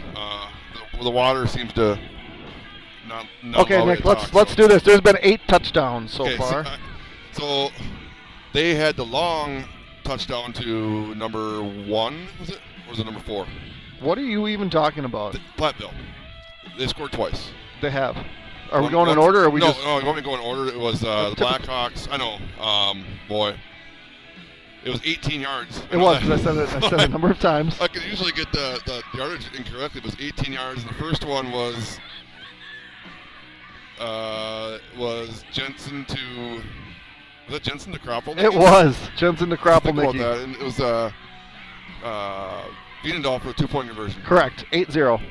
Answered by Digman to either number 1 or number 4. It was actually none of those. It was Tyler Sass from 13 yards out. Conversion, kick no good, 8-6. Now that happened at 3:08 of quarter number 1. All of these other scores then happened within the next 12 game minutes. So 6 touchdowns in 12 minutes. The next one was a BW touchdown. That was a rushing touchdown by Dane Veenendaal. The other guy. Was that Luke Janke? It was from how long? Is that the 21-yarder? It wasn't. 11? Nope. If I can get a jet sweep that goes for how long? Oh, 9 yards. 9 yards. 9 yards. See, I remember it's been so long ago. Okay, and then? PAT successful by, that one was, I think, Veenendaal again. It was actually Luke, but you're close. Now, Platteville scores. They get the PAT for 1. I know that. Yep. That was the long pass. We bit on the out. Yep.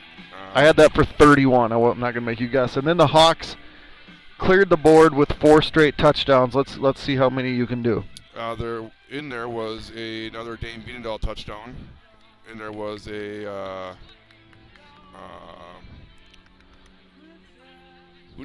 passed one to Dane, did he not?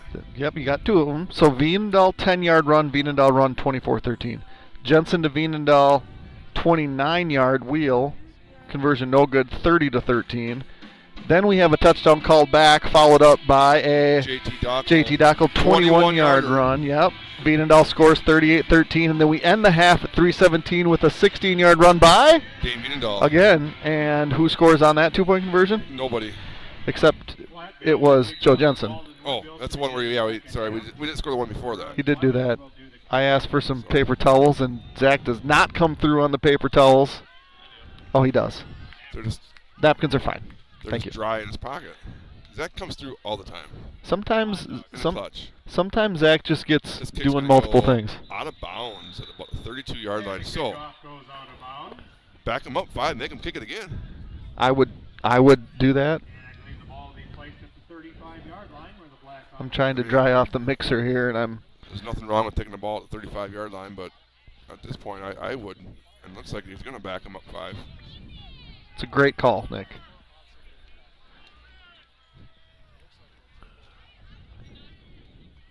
I mean, we've crossed midfield, I think, every time they kicked off. Both times. The Blackhawks have chosen to have Platteville re-kick. Yeah, I mean, Palmer had a really good kick return on the one where he went from the top 30 to the bottom 30 to the right 30. Yeah. And then Dane had the one when they had the 15-yard penalty and kicking off from our 45, and Dane had a 70, 80-yard kick return on that. So absolutely, I would make him kick it again. Right now, you're thinking 40-yard lines. You're low end, and the ceiling is 6 points. 52. Kind of a knuckler. But if it does bounce around and picked up, this is Janke. He's going to cross the 40, 45, to about the 48-yard line. Luke Janke, so the Blackhawks will have great field position to start the second half. They are a touchdown drive away from potentially getting, or not potentially, but getting a running clock for up until it was under 35. It's 35, correct? 35. Once it reaches 35 in the fourth quarter, it stays, but it has to be 35 or more to be a running clock in the third quarter. So Jensen takes a snap up the middle of Vienendahl. He'll cross midfield in the first play. 45, 40. Dane down the sideline. Inside the 30, Dane Vienendahl. So something to watch here. Aiden Foster not in the game. Jackson Perry in. Aiden's down here in midfield. He's getting his throwing hand open. 24-yard line. He's got one left glove on. He's going Michael Jackson on it.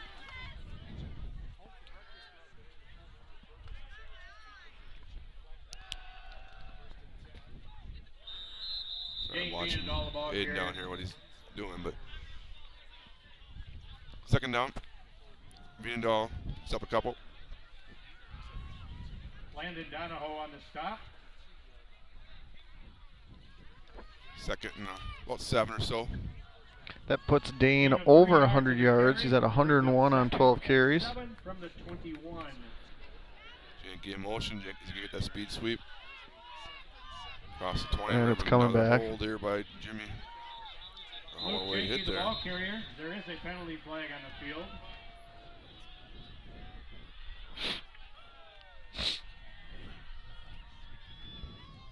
It's going to be a holding call against Baldwin-Woodville. So the last time that happened, the Hawks just backed it up and then switched guys, and here comes did it again. on cue. Here comes Docklin saying thanks for 10 more yards, and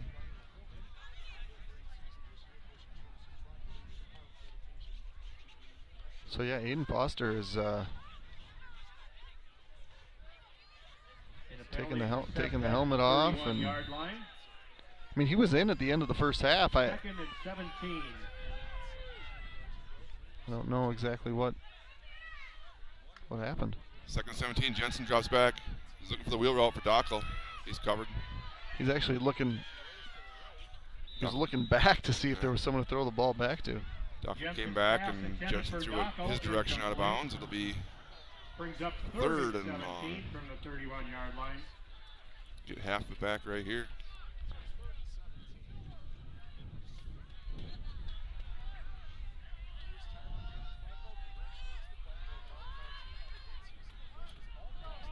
See what how aggressive they want to be here. Again, I think if you can get 7 to 10 yards here, make it fourth and manageable to go for on fourth down, you'd be fine. Draw. Dane makes the first guy miss, but however, the next couple were there. It's going to be fourth and long. I mean, the ball carrier. Try a pooch punt here? Or? No. Cam Moore with the tackle. I mean, best case scenario is you turn it 25 yards, but the reality is the ball probably goes in the end zone and you're gaining 12 yards out of the deal. I'd take a shot. Where's Brody? Throw it to Brody. 4th and 20. Johnson rolls out. He's got 21. I don't know who 21 is. Jackson Perry. Oh. He had him coming across. For Jackson Perry. Jensen's probably going to want that one back. If he can float that one up, Perry's going to haul that in for 6. But unfortunately, turnover on downs to start the possession, start the half, and the Hillmen get the stop they desperately needed here to start the second half. 10-10 to go. Now they got to find themselves marching down and getting in the end zone. Maybe not marching, maybe quickly, but. And Aiden Foster, who's played every defensive snap and been very involved in the passing game, is replaced by Travis Kuhn.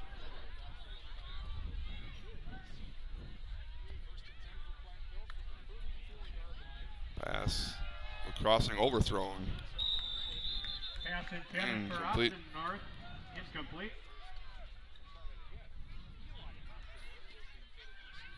Second and 10.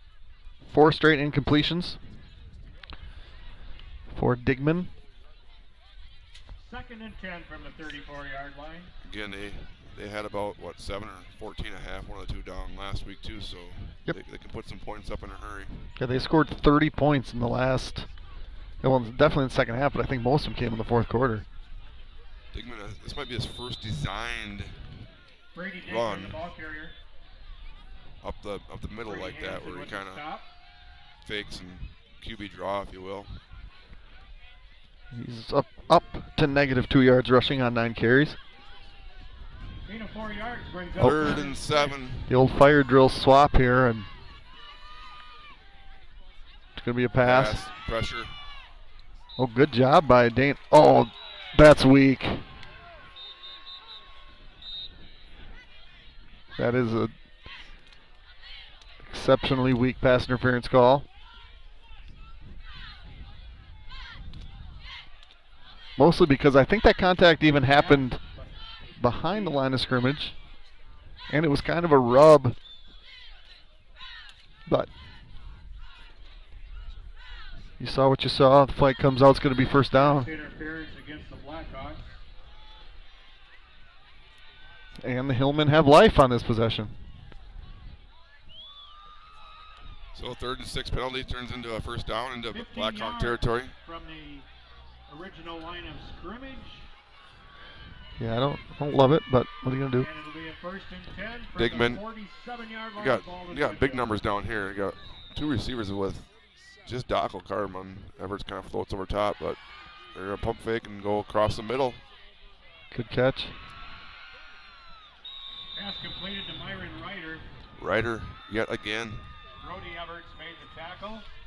Good tackle. I Good for a first and 10 for Platville. didn't like our numbers down here, and they ran a crossing route kind of over the top of it too, and brought one more guy.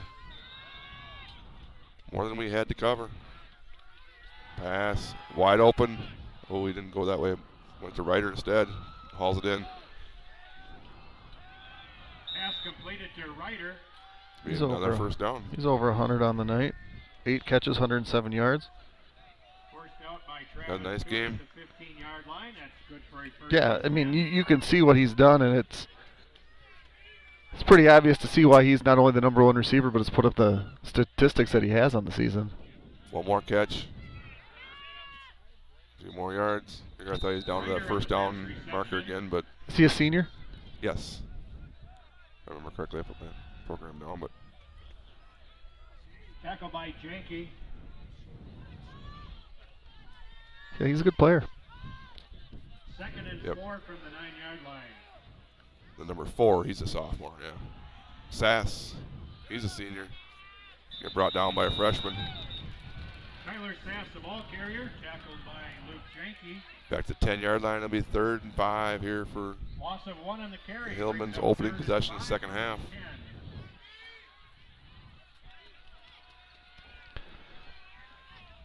They're switching there. They got the unbalanced now. It is. They have three linemen to the right here. Tight end to the top of the screen.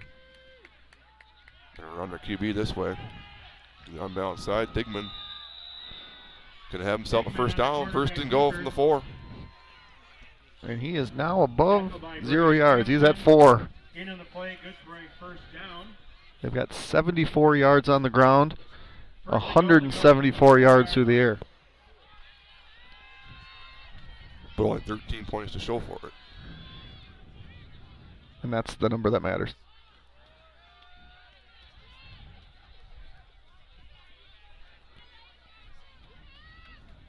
First and goal, Digman. Forced a Blackhawk turnover down. It's going to be Sass up the middle. He's going to go nowhere. Jimmy Kropelnicki's there. Tyler Sass, the ball carrier. Jimmy Kropelnicki. That could deserve some an Emmy or Oscar, and that's he's being told right now, do not do that. Did he flop? I didn't see anything prior to him going down, but the way he went down says it was nothing. Second and goal to go from the 5. Second and goal. Inside 7.5 to go. Sass gonna take it, gonna bounce it. Looking to back, cut it back this way, and he gets nowhere. A lot of work for no yards. Tyler Sass again, nothing. So on his 13th carry, he got up to 64 yards. He's now carried the ball 20 times. He's at 65 yards. I got to see this.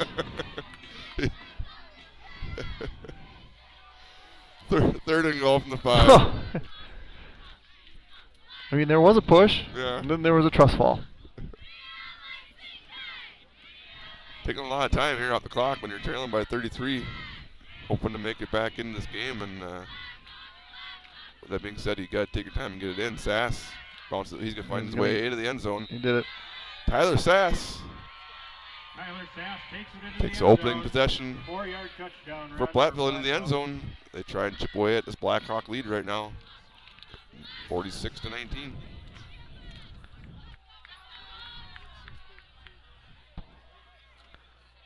It looks like they got the T still back out there, so at some point you might have to start going for 2 to make up some extra points. But yeah, but I mean, this is what you do. You do it.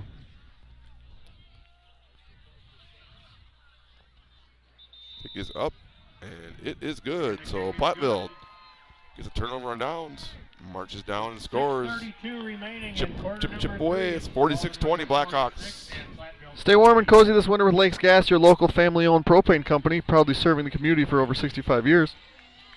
From heating and cooking to backyard grilling, Lakes Gas delivers reliable, affordable propane for homes and businesses alike.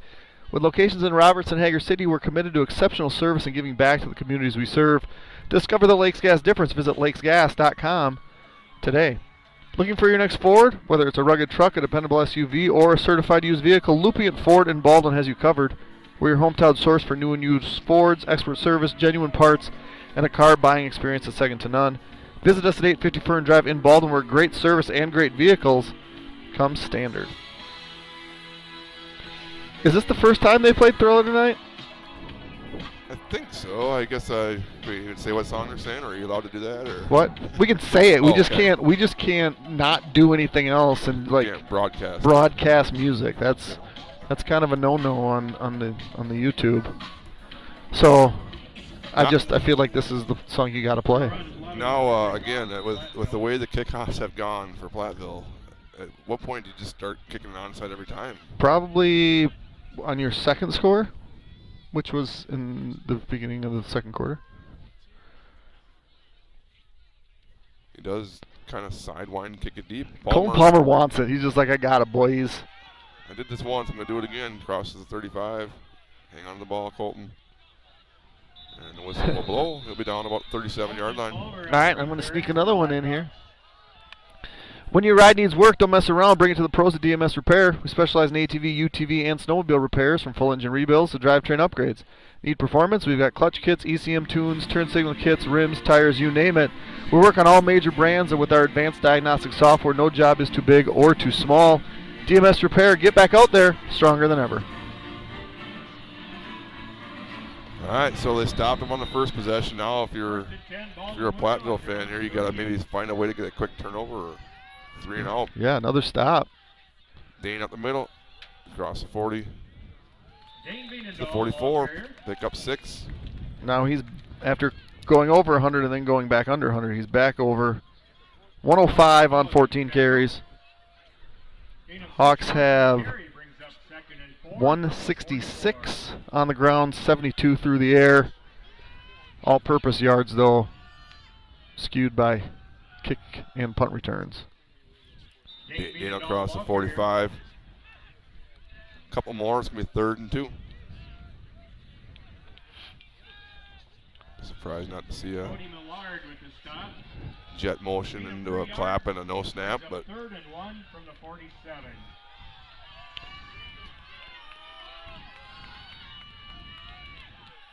there it is. And the trips down here.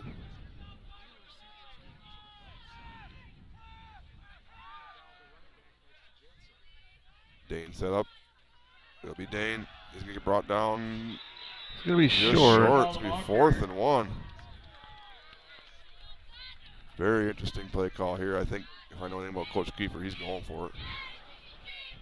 Yeah, and I mean, I think aside from Dane's second carry, there's been 2 negative runs so far, and then Joe's sack. Timeout. Didn't like what he had called, so with 4:47 to go in the 3rd quarter, Coach Kiefer takes his first time out of the half, leading 46-20, but we have a 4th down coming up. Looking to buy or sell a home? Trust the team your neighbors have trusted for years, Timmerman Realtors. Led by Don and Andrew, Timmerman Realtors brings generations of experience and a personal touch to every deal. They're not just agents, they're part of the community. Whether it's your first home or your forever home, let Timmerman Realtors guide you every step of the way. Life's full of twists and turns, but whatever comes next, Wisconsin Credit Union is right there with you. With 24/7 access through online banking, our mobile app, text banking, and even touch-tone phone service, managing your phone is easy, anytime, anywhere. Rooted in the philosophy of people helping people, we're proud to support local causes and spread kindness across our communities, because at Wisconsin, we're not just strong, we're community strong. So right before, or during halftime, we saw the Richmond season come to an end. They lost at home by 7. We got a few more scores quick. They lost, huh? Richmond, yes. To who's that against? Oshkosh North. They were the 2 seed. So it's going to be River was up big too. Here we go. Janke gets the sweep. He's going to get the edge. He's got the first down. He might just go for 6. Janke, 30, 25, 20. Luke inside the 10. Big play on 4th and 1. A couple more quick as we gather after that one, but Columbus is up big. Looks like there's a running clock down in the cross as Aquinas is up 43-7. And then the one Jeremy predicted. Yeah, let me hear it. Winnicott up 28-6. Oh, really? Okay. 1st and goal from the 6 for the Blackhawks. Bienendahl one more time. Dane Bienendahl for the touchdown. He's been there before. He's back in there. Is that number 4? 3 rushing and 1 receiving, That's I number do 4. believe. Have a night, Dane. Took last week off, saved it all for this week. 6-yard touchdown run. Text Gray to not replay that one. That's going to be pretty And the Blackhawks uneventful up there. Just two-point conversion. What's that? the replay be uneventful. See what happens here. It's been Dane a couple times. Gonna get one more. Gonna try and get to the edge. Got one guy to beat. Reaches for the pylon. And yet another two-point conversion. Dane Bienendahl. 30 seconds remain in 8 quarter points number for 3. him there. Baldwin-Woodville 54. But unfortunately, it's 54-20, so it's a 34-point lead, and clock will stay. Way to be energetic on that. All right, that's actually boring. let me tell you all about. Since 1903, Nielsen's Foods has been proud to serve our communities with quality care and a smile. From fresh baked goods to our full-service deli, bakery, and Caribou Coffee, there's something for everyone. Don't miss our award-winning Nielsen's Market Meats and the friendly staff that makes shopping here feel like home. At Nielsen's, we're building more than just a store, we're building a family. Nielsen's Foods, over a century of service, a lifetime of trust. When it comes to your home or business trust experience, you can count on the Blackhawk Garage Door. We're your local experts for garage door sales, service, and installations, plus beautiful polyurea concrete floor coatings for your garage, patio, pool deck, and more. Our coatings are completed in just one day and come with a lifetime warranty. Proudly serving Western Wisconsin and the Twin Cities Metro for over 20 years, we're here for all your residential and commercial needs. Contact Blackhawk Garage Door today and make your space look and perform its best. BlackhawkGarageDoor.com. Not to go unnoticed with Dane being involved. Fourth touchdown of the night is Mr. Nygaard. The 50-burger. Yeah. I mean, it's the most uneventful 50-burger you've ever had. Yeah, I mean, you got a list of all the 50-point games the Hawks have ever scored in there. Should be like the third to the back. Third to the back, you said? Yeah, third to the back. Those might be drives still. You can tell us where 54 ranks all time. Before or after interception reset? After. Okay. Kick inside the 10. Oh, yeah. Spun around. Colton Palmer, baby. 25 again, so. Colton Palmer, Kane Barembo. Travis Kuhn. Sophomores and juniors on that one. Colton Palmer with the tackle. Follow the trusty little flashlight here. So let's look here defensively. Looks.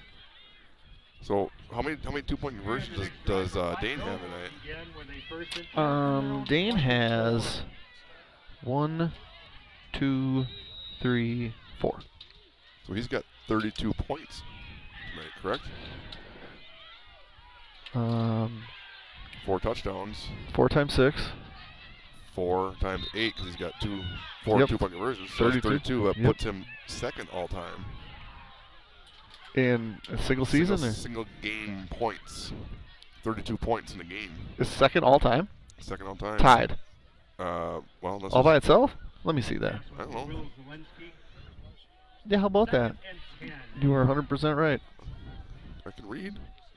I know, I thought that there was... I knew that Taden was first. Looking to go deep. Double coverage, and that might be... Oh, wow, you called that in with the inbounds or out of bounds. And he's going to say catch from... What number was that? From 40 yards away. Pass completed to Eli Upton. What number is he? He's number 4. 4. He's a sophomore. Into Baldwin-Woodville. And I don't know where that play started. Platville at the 44. First and 10. Nice throw, nice catch. 24-26 plus 6, 32. Middle Sass. Across the 40, stays on his feet. Runs over Veenendahl. Keeps on going. Tyler Sass, the ball carrier. Good carry on first down for Sass. 8. Gain of 7. Second and 3. Pass, play action again. Over the middle, high, tipped up and tipped again. Falls incomplete. That's his 25th pass attempt. Incomplete. And he averages 18 a game, 18 attempts a game. He's thrown 25 with 15 minutes left. I only make note of that because I have room for 25 pass attempts on my sheet. This is the 20th time 50 points have been scored in school history. 3rd and 3 from the 12th time in the last 76 games. One time before the turn of the century. Oh, wow. Oh, Jimmy.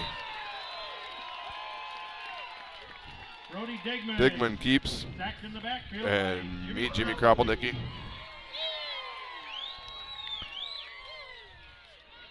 Yeah, I believe I played in one of those games, or maybe 2 of those games. It's the first time they've done it in a level 2 game. Okay. They did it in level 3 and 3 times in level 1. Oh, so we're right at the marker. He didn't get it. Number 3 he did this not time. get it. And he's going to mark him short. That is Blevins. And they do mark him short. What number is Blevins? 3.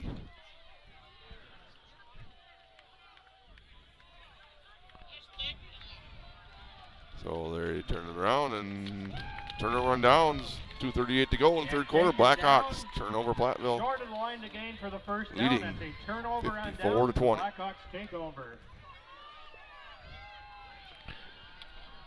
All right, can I get one in here quick? At Firehelm Langer, your goals come first. With offices in Baldwin, Ellsworth, River Falls, and Lake Elmo, we offer the expertise of a large CPA firm delivered with the personal attention of a trusted local partner. From bookkeeping and payroll to tax prep, plannings, and financial projections, we take the time to understand your business and build lasting relationships. Firehelm Langer, local, responsive, reliable. Let's move forward together. Up the middle, Dane. Push the pile a little bit. Dane Veenendahl, the ball It's up about carrier. 4. 4 times. Matthew I Brogley wonder with how many the times it hit tackle. 60. It's been 4 times. Okay, so we're looking for, Any touchdown puts him at 60. and the school record was 70. Gain of 4 yards, Somerset. brings up 2nd and 6 from the Top 2 scorers were against 39. Somerset. Which is crazy because for a number of years there was not many points scored at all against Somerset. Is it going to happen right here? Dane, the 45. What was that with that? Dane Veenendahl, the ball carrier. That's going to be good for a 1st and 10 for the Blackhawks. So Dane breaks 100. He's now 1st and 10. over 1,100 on the season, which pales in comparison to what Taden did from a total rushing yards last year. But Dane is second all-time in yards per game in a single season, with it's like 135 coming into this game. Quick pass. I think that's Everts. Or is that? Yeah, that's Everts. Brody Everts on the pass reception. Alex Pick Cullen up with a the couple. stop. 2nd and 6.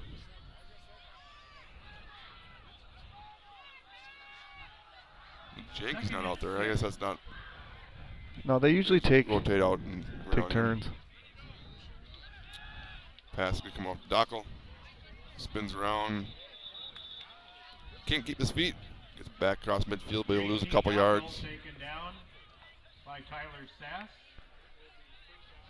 3rd and 9 here to close in on the last minute of the 3rd quarter.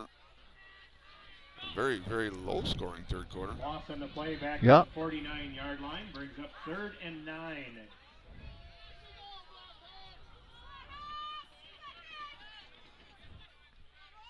Saw Dane Veenendahl get his 3rd rushing touchdown. Platteville answered, and Everts hauls it in. Brody Stop Everts with route. the pass reception. Crosses the sticks. 1st down, Blackhawks on 3rd Forced and out 9. of bounds beyond the yard marker. That'll be 1st and 10 for the Blackhawks from the 39. Yeah, I mean, Brody was about 50% on his touchdowns per completion. He's now got 31 receptions on the year, and he's been stuck at 12. I don't think he scored or he never received a touchdown last week, I don't think. He had 2 last week. Did he have 2? He didn't have any the week before. Right. The clock should have, is out of bounds. The clock should have been stopped at 25 seconds.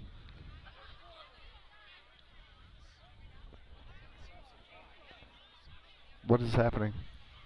Well, one person started the clock, and it's been a few times I've had this, so I can't even get after our clock operator this time.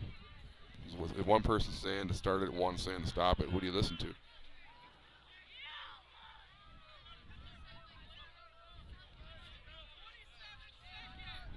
So 27 seconds, Coach Paul says. apparently they're adding time because it was 25 when he went out of bounds, so we'll add a couple and make it 27. Reset the clock at 27 seconds. So, oh, there we go, Yeah. 25.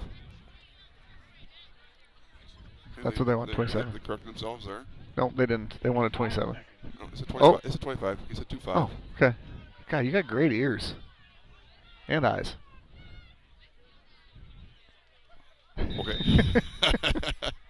You couldn't hear him yell that? And then he I said heard two, five. Zach yelled 27. Yeah, no, he did. Yep. And then the ref said no, 25. Well, he did 2-5, which also looks like 7. Dane will end the 3rd quarter there, I believe. Ball carrier. Pick up about 8. Tyler Again, a Sass. very low-scoring 3rd quarter.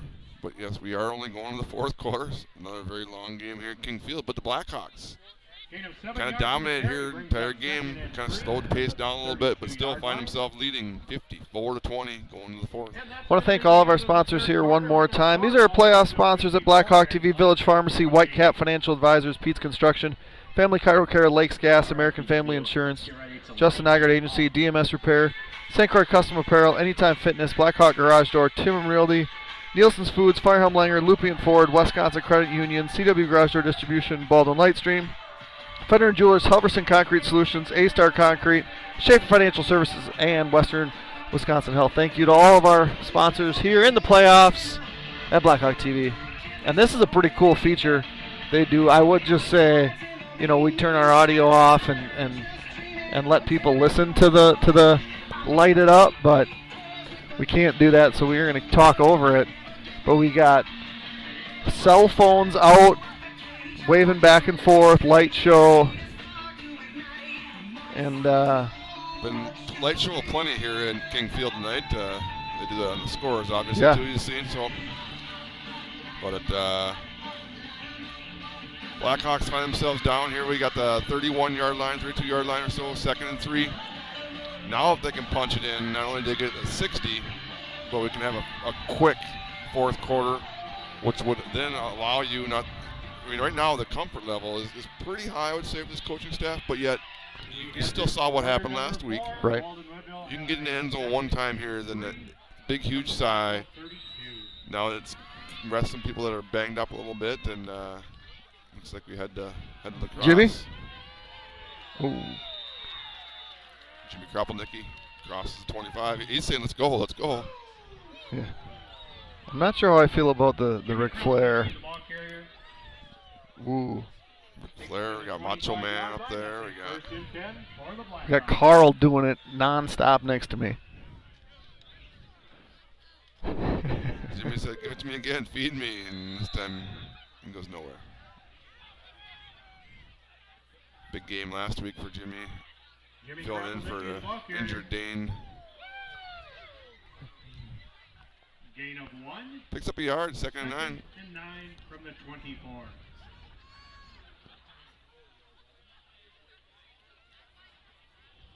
This is kind of where he likes to get aggressive and throw the ball one more time just to get that clock going. Instead, Dane's trying to find the 5 spot here. Down to the 11-yard line. Again, yes, it's. I'm not saying he's not up there yardage-wise. He's closing in on 150 now, but you think of the scores he's had. He's running kind of at will, but we've had so many short fields where our yards just aren't statting up like the points are. Yeah, I mean, it over probably 230 on the ground. And that one's well read by the defense there. Try to get Jimmy out in the flat again. Joe kind of throws it out. Pretty much a throwaway, but maybe gave Dane a chance to catch his breath, and now they can find the end zone for the 5th time. Did Dayton have 6, was it? Yep. Okay. And there's been 5 touchdown games a number of times. Oh, wow. Jensen. Everts. There he is, lucky, 13. Lucky 13 on Halloween. Brody Everts finds the end zone. And we got the 60 burger, if you want to call it that. I don't know what you call that one, but we'll call it a 60 burger.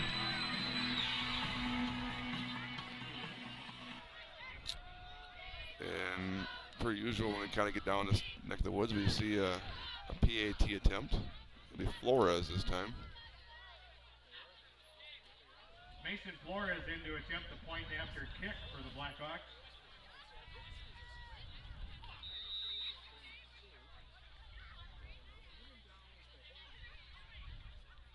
Snap's good. Dame puts it down. Flores. Jeez. I mean, that's. I kind of heard the Platville guys over here, they're talking about strategy of going for 2 all the time, and they probably see that kick going like, why don't they kick it? But you're like, well, if you're Yeah. If you scored an 80% clip with 2 points, why wouldn't you? There he is, 13. Lucky 13 on Halloween. 61. Where does that rank in the all-time list? Third? I think they had 60 twice, yeah. So it would be. How'd this get so wet, Nick? It was raining. Oh, still. that would do It's it. kind of dry now. So 61-20. A couple of scores come in here. I'll see if I can't find them quick. Mosinee over Evansville. Well, is that over? 19-7. The time it was 2 minutes left in the fourth. But This ties. This is the tied for the third highest, with the victory over New Richmond at New Richmond in 2007. Zach Paul, actually, Coach Paul, with a big game. I think he had 3 touchdowns and like 7 extra points in that game. Okay, so Mosinee over Evansville. De Pere must have scored to take the lead over Hudson, just west of here. It's was 17-14 with 9 minutes left. That was a few minutes ago. So again, River Falls was up big. New Richmond already got beat.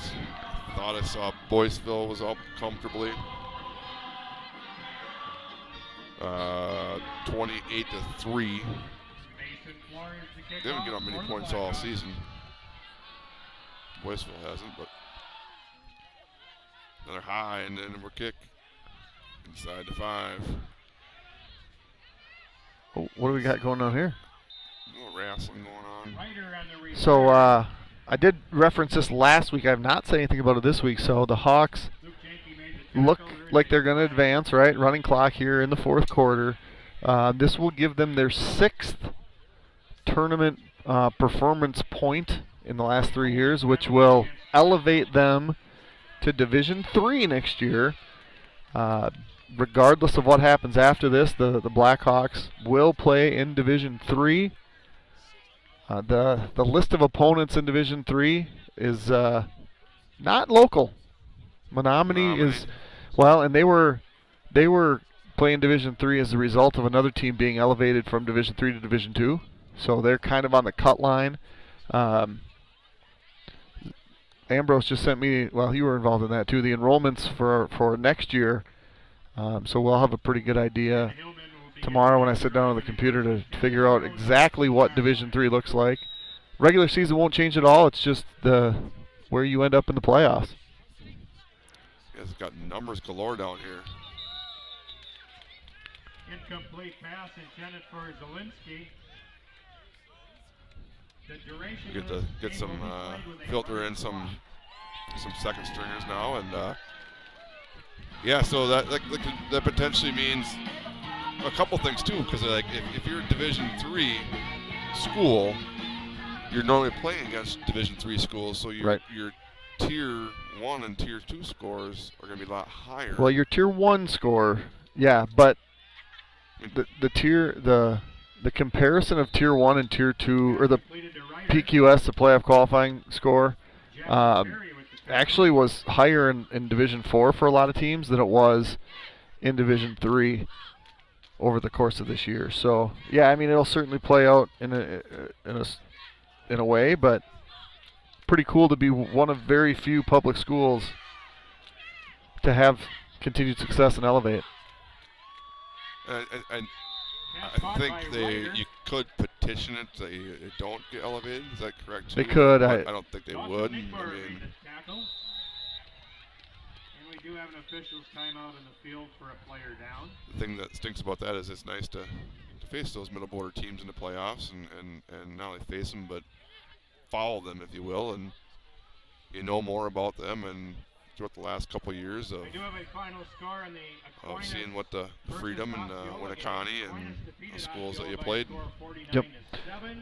Well, and the reality is that La Crosse Aquinas, who was elevated to Division IV this year, if they win enough, I think if they were to win state, would be elevated to Division III the following year. Oh. And so you could look at playing a team in Level 3 in Division IV and both get elevated to Division III the following year.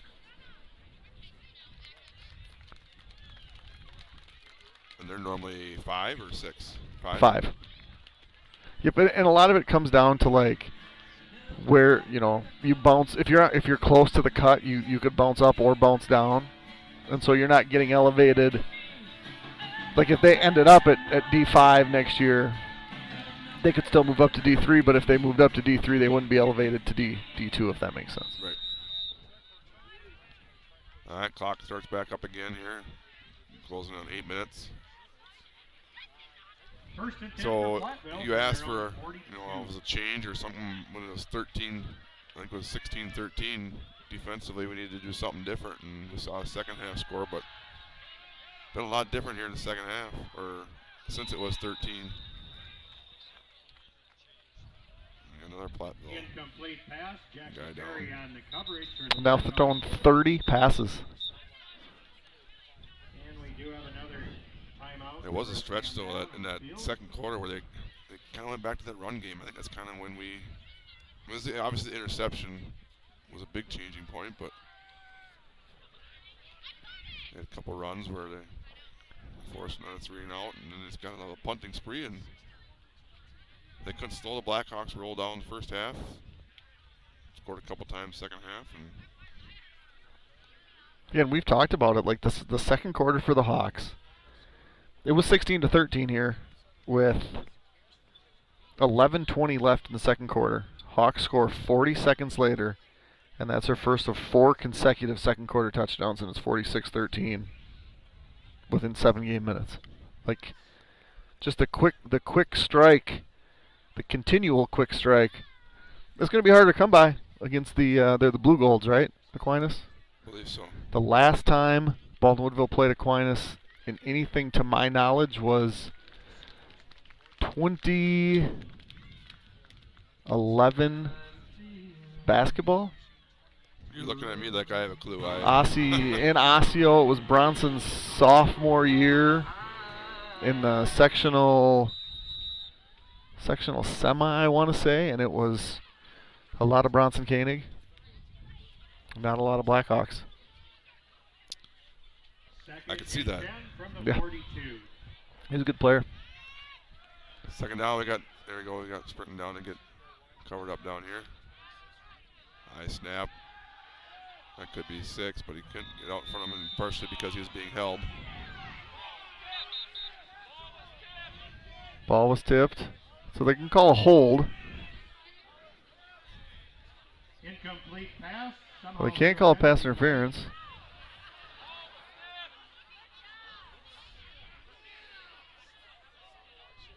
Yeah, that's okay, you can call a hold, but you can't call a pass interference if the ball was tipped.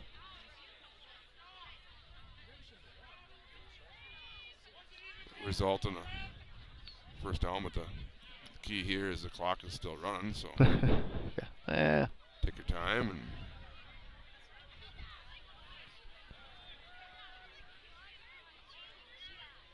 so only a junior here. The Blackhawks gives Platville a first down at the 43 of Baldwin-Woodville. Oh, this there it is. 6 here too. Didn't hold him this time. Throwing up. And 6. That's going to be a touchdown pass to Jerron Blevins. 11. Number 4? 3. 3. 43 yards on the play. So wasn't held that time and puts up 6.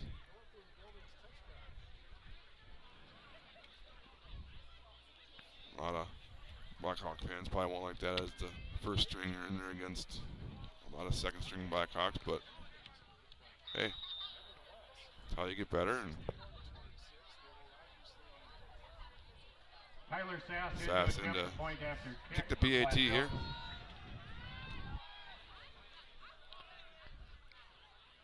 And the kick is up and good. And the kick is good.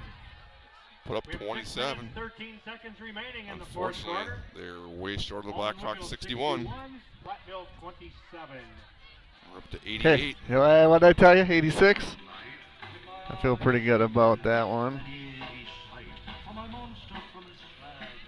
I think these are Blackhawks 6 minutes here to try and get one last score in. I don't think it'll be a high-octane offense by Coach Kiefer, but I think it'll be a lot of Colton Palmer taking snaps. Colton Palmer, Kuhn.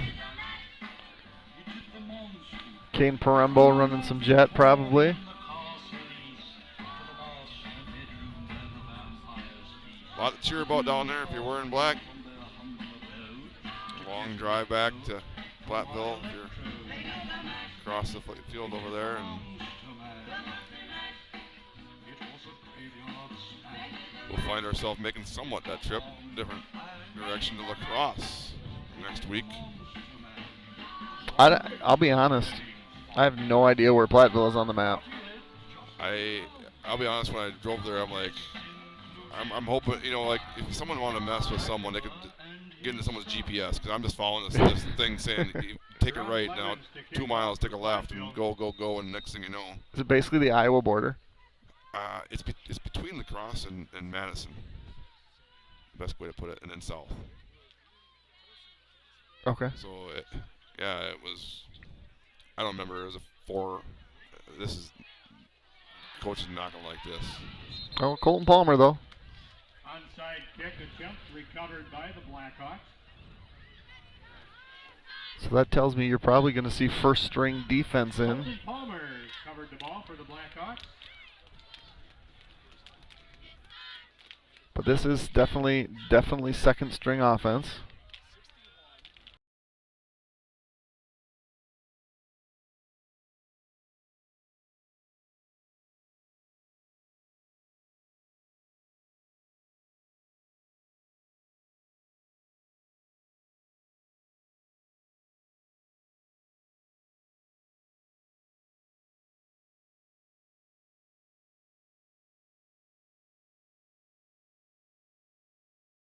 But I mean, I'll clock. I'll look for the hand. Colton Palmer, number 33, is now the quarterback for the Blackhawks. Yeah, they're like, wait for the signal. They might not know when to give it. There it goes. Okay. So here comes the snap. And look, I'm assuming that's Kuhn in there, right? Yep. He'll get a yard or so. Travis Kuhn, the ball carrier. It'd be nice to know enrollment of Platteville, because I mean, you look at numbers wise, it's not like they have a huge bench. It's for next year. It's about 100 less than what Baldwin-Woodville is. They're one of the smaller teams in Division 4. And I do believe, you know, Prescott was D5 this year. I think Amory's also going to join them in the D5 ranks. Motion to Parembo. Yep. Trying to get to the edge. Pushed out of bounds, but it's close to midfield. So it'll be 3rd and 1 here for the Blackhawks. And running out of bounds during running clock. There's no harm in that. No. Oh, they were. Oh, chain game. What are we doing here? They're in running clock mode too. They're moving the chains. Yeah, they hadn't moved the coin yet. So is that what you call that little dial? It's a dial, I guess, if you will. It's got a bunch of holes in there. It's got every 5-yard marker on there. There you go, Colton. Palmer. He's going to be short. 4th down. Colton Palmer, the ball carrier. And then was there a flag? Yeah, this Baldwin crowd has been a little disappointed in the Stripes tonight. They'll cheer on that one. Personal foul against Platville. Some words going back and forth between parents or something maybe here. Parents? Oh yeah, our parents yelling at their coach, and their parents yelling back at our parents. And I'm glad I wear a headset. I don't hear any of that. I can always hear the parents yelling. I usually know which parent it is too. First down, Blackhawks, thanks to the 15-yard penalty. I'll give them not quite enough time to run out the clock here, but might.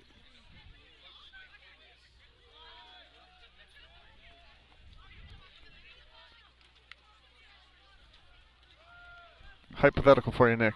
Oh, the ball is loose. Travis Kuhn, the ball carrier. Whoa. There's a lot of whistle. Yeah, they blew the whistle.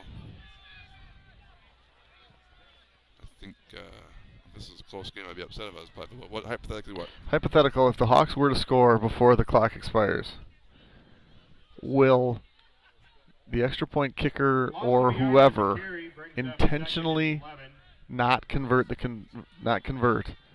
the final score. For the final score. I don't know why they would or wouldn't. I don't know what you're talking about. So, you want me to say the final score then, or no? Potentially. Nope. Good. 2nd and 12. Up the middle. Well, we should have bounced, Travis. Travis Kuhn, the ball carrier. Picks up 5. 3rd down. Joe Vestersill made the tackle.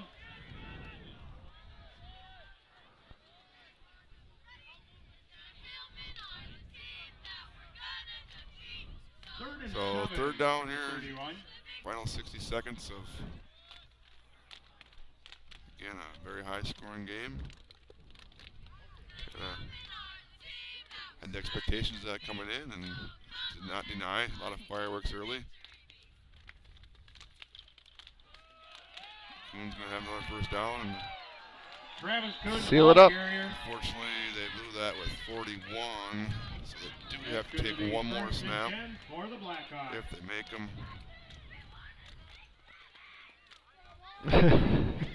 I did hear that one.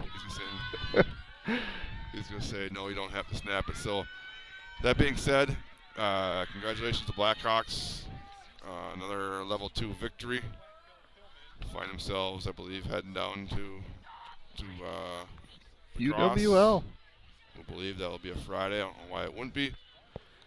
Congrats to Platteville on a great season, I'm sure. The upsetting win last week, or upset victory last week. Unfortunately, it fell short a little bit tonight.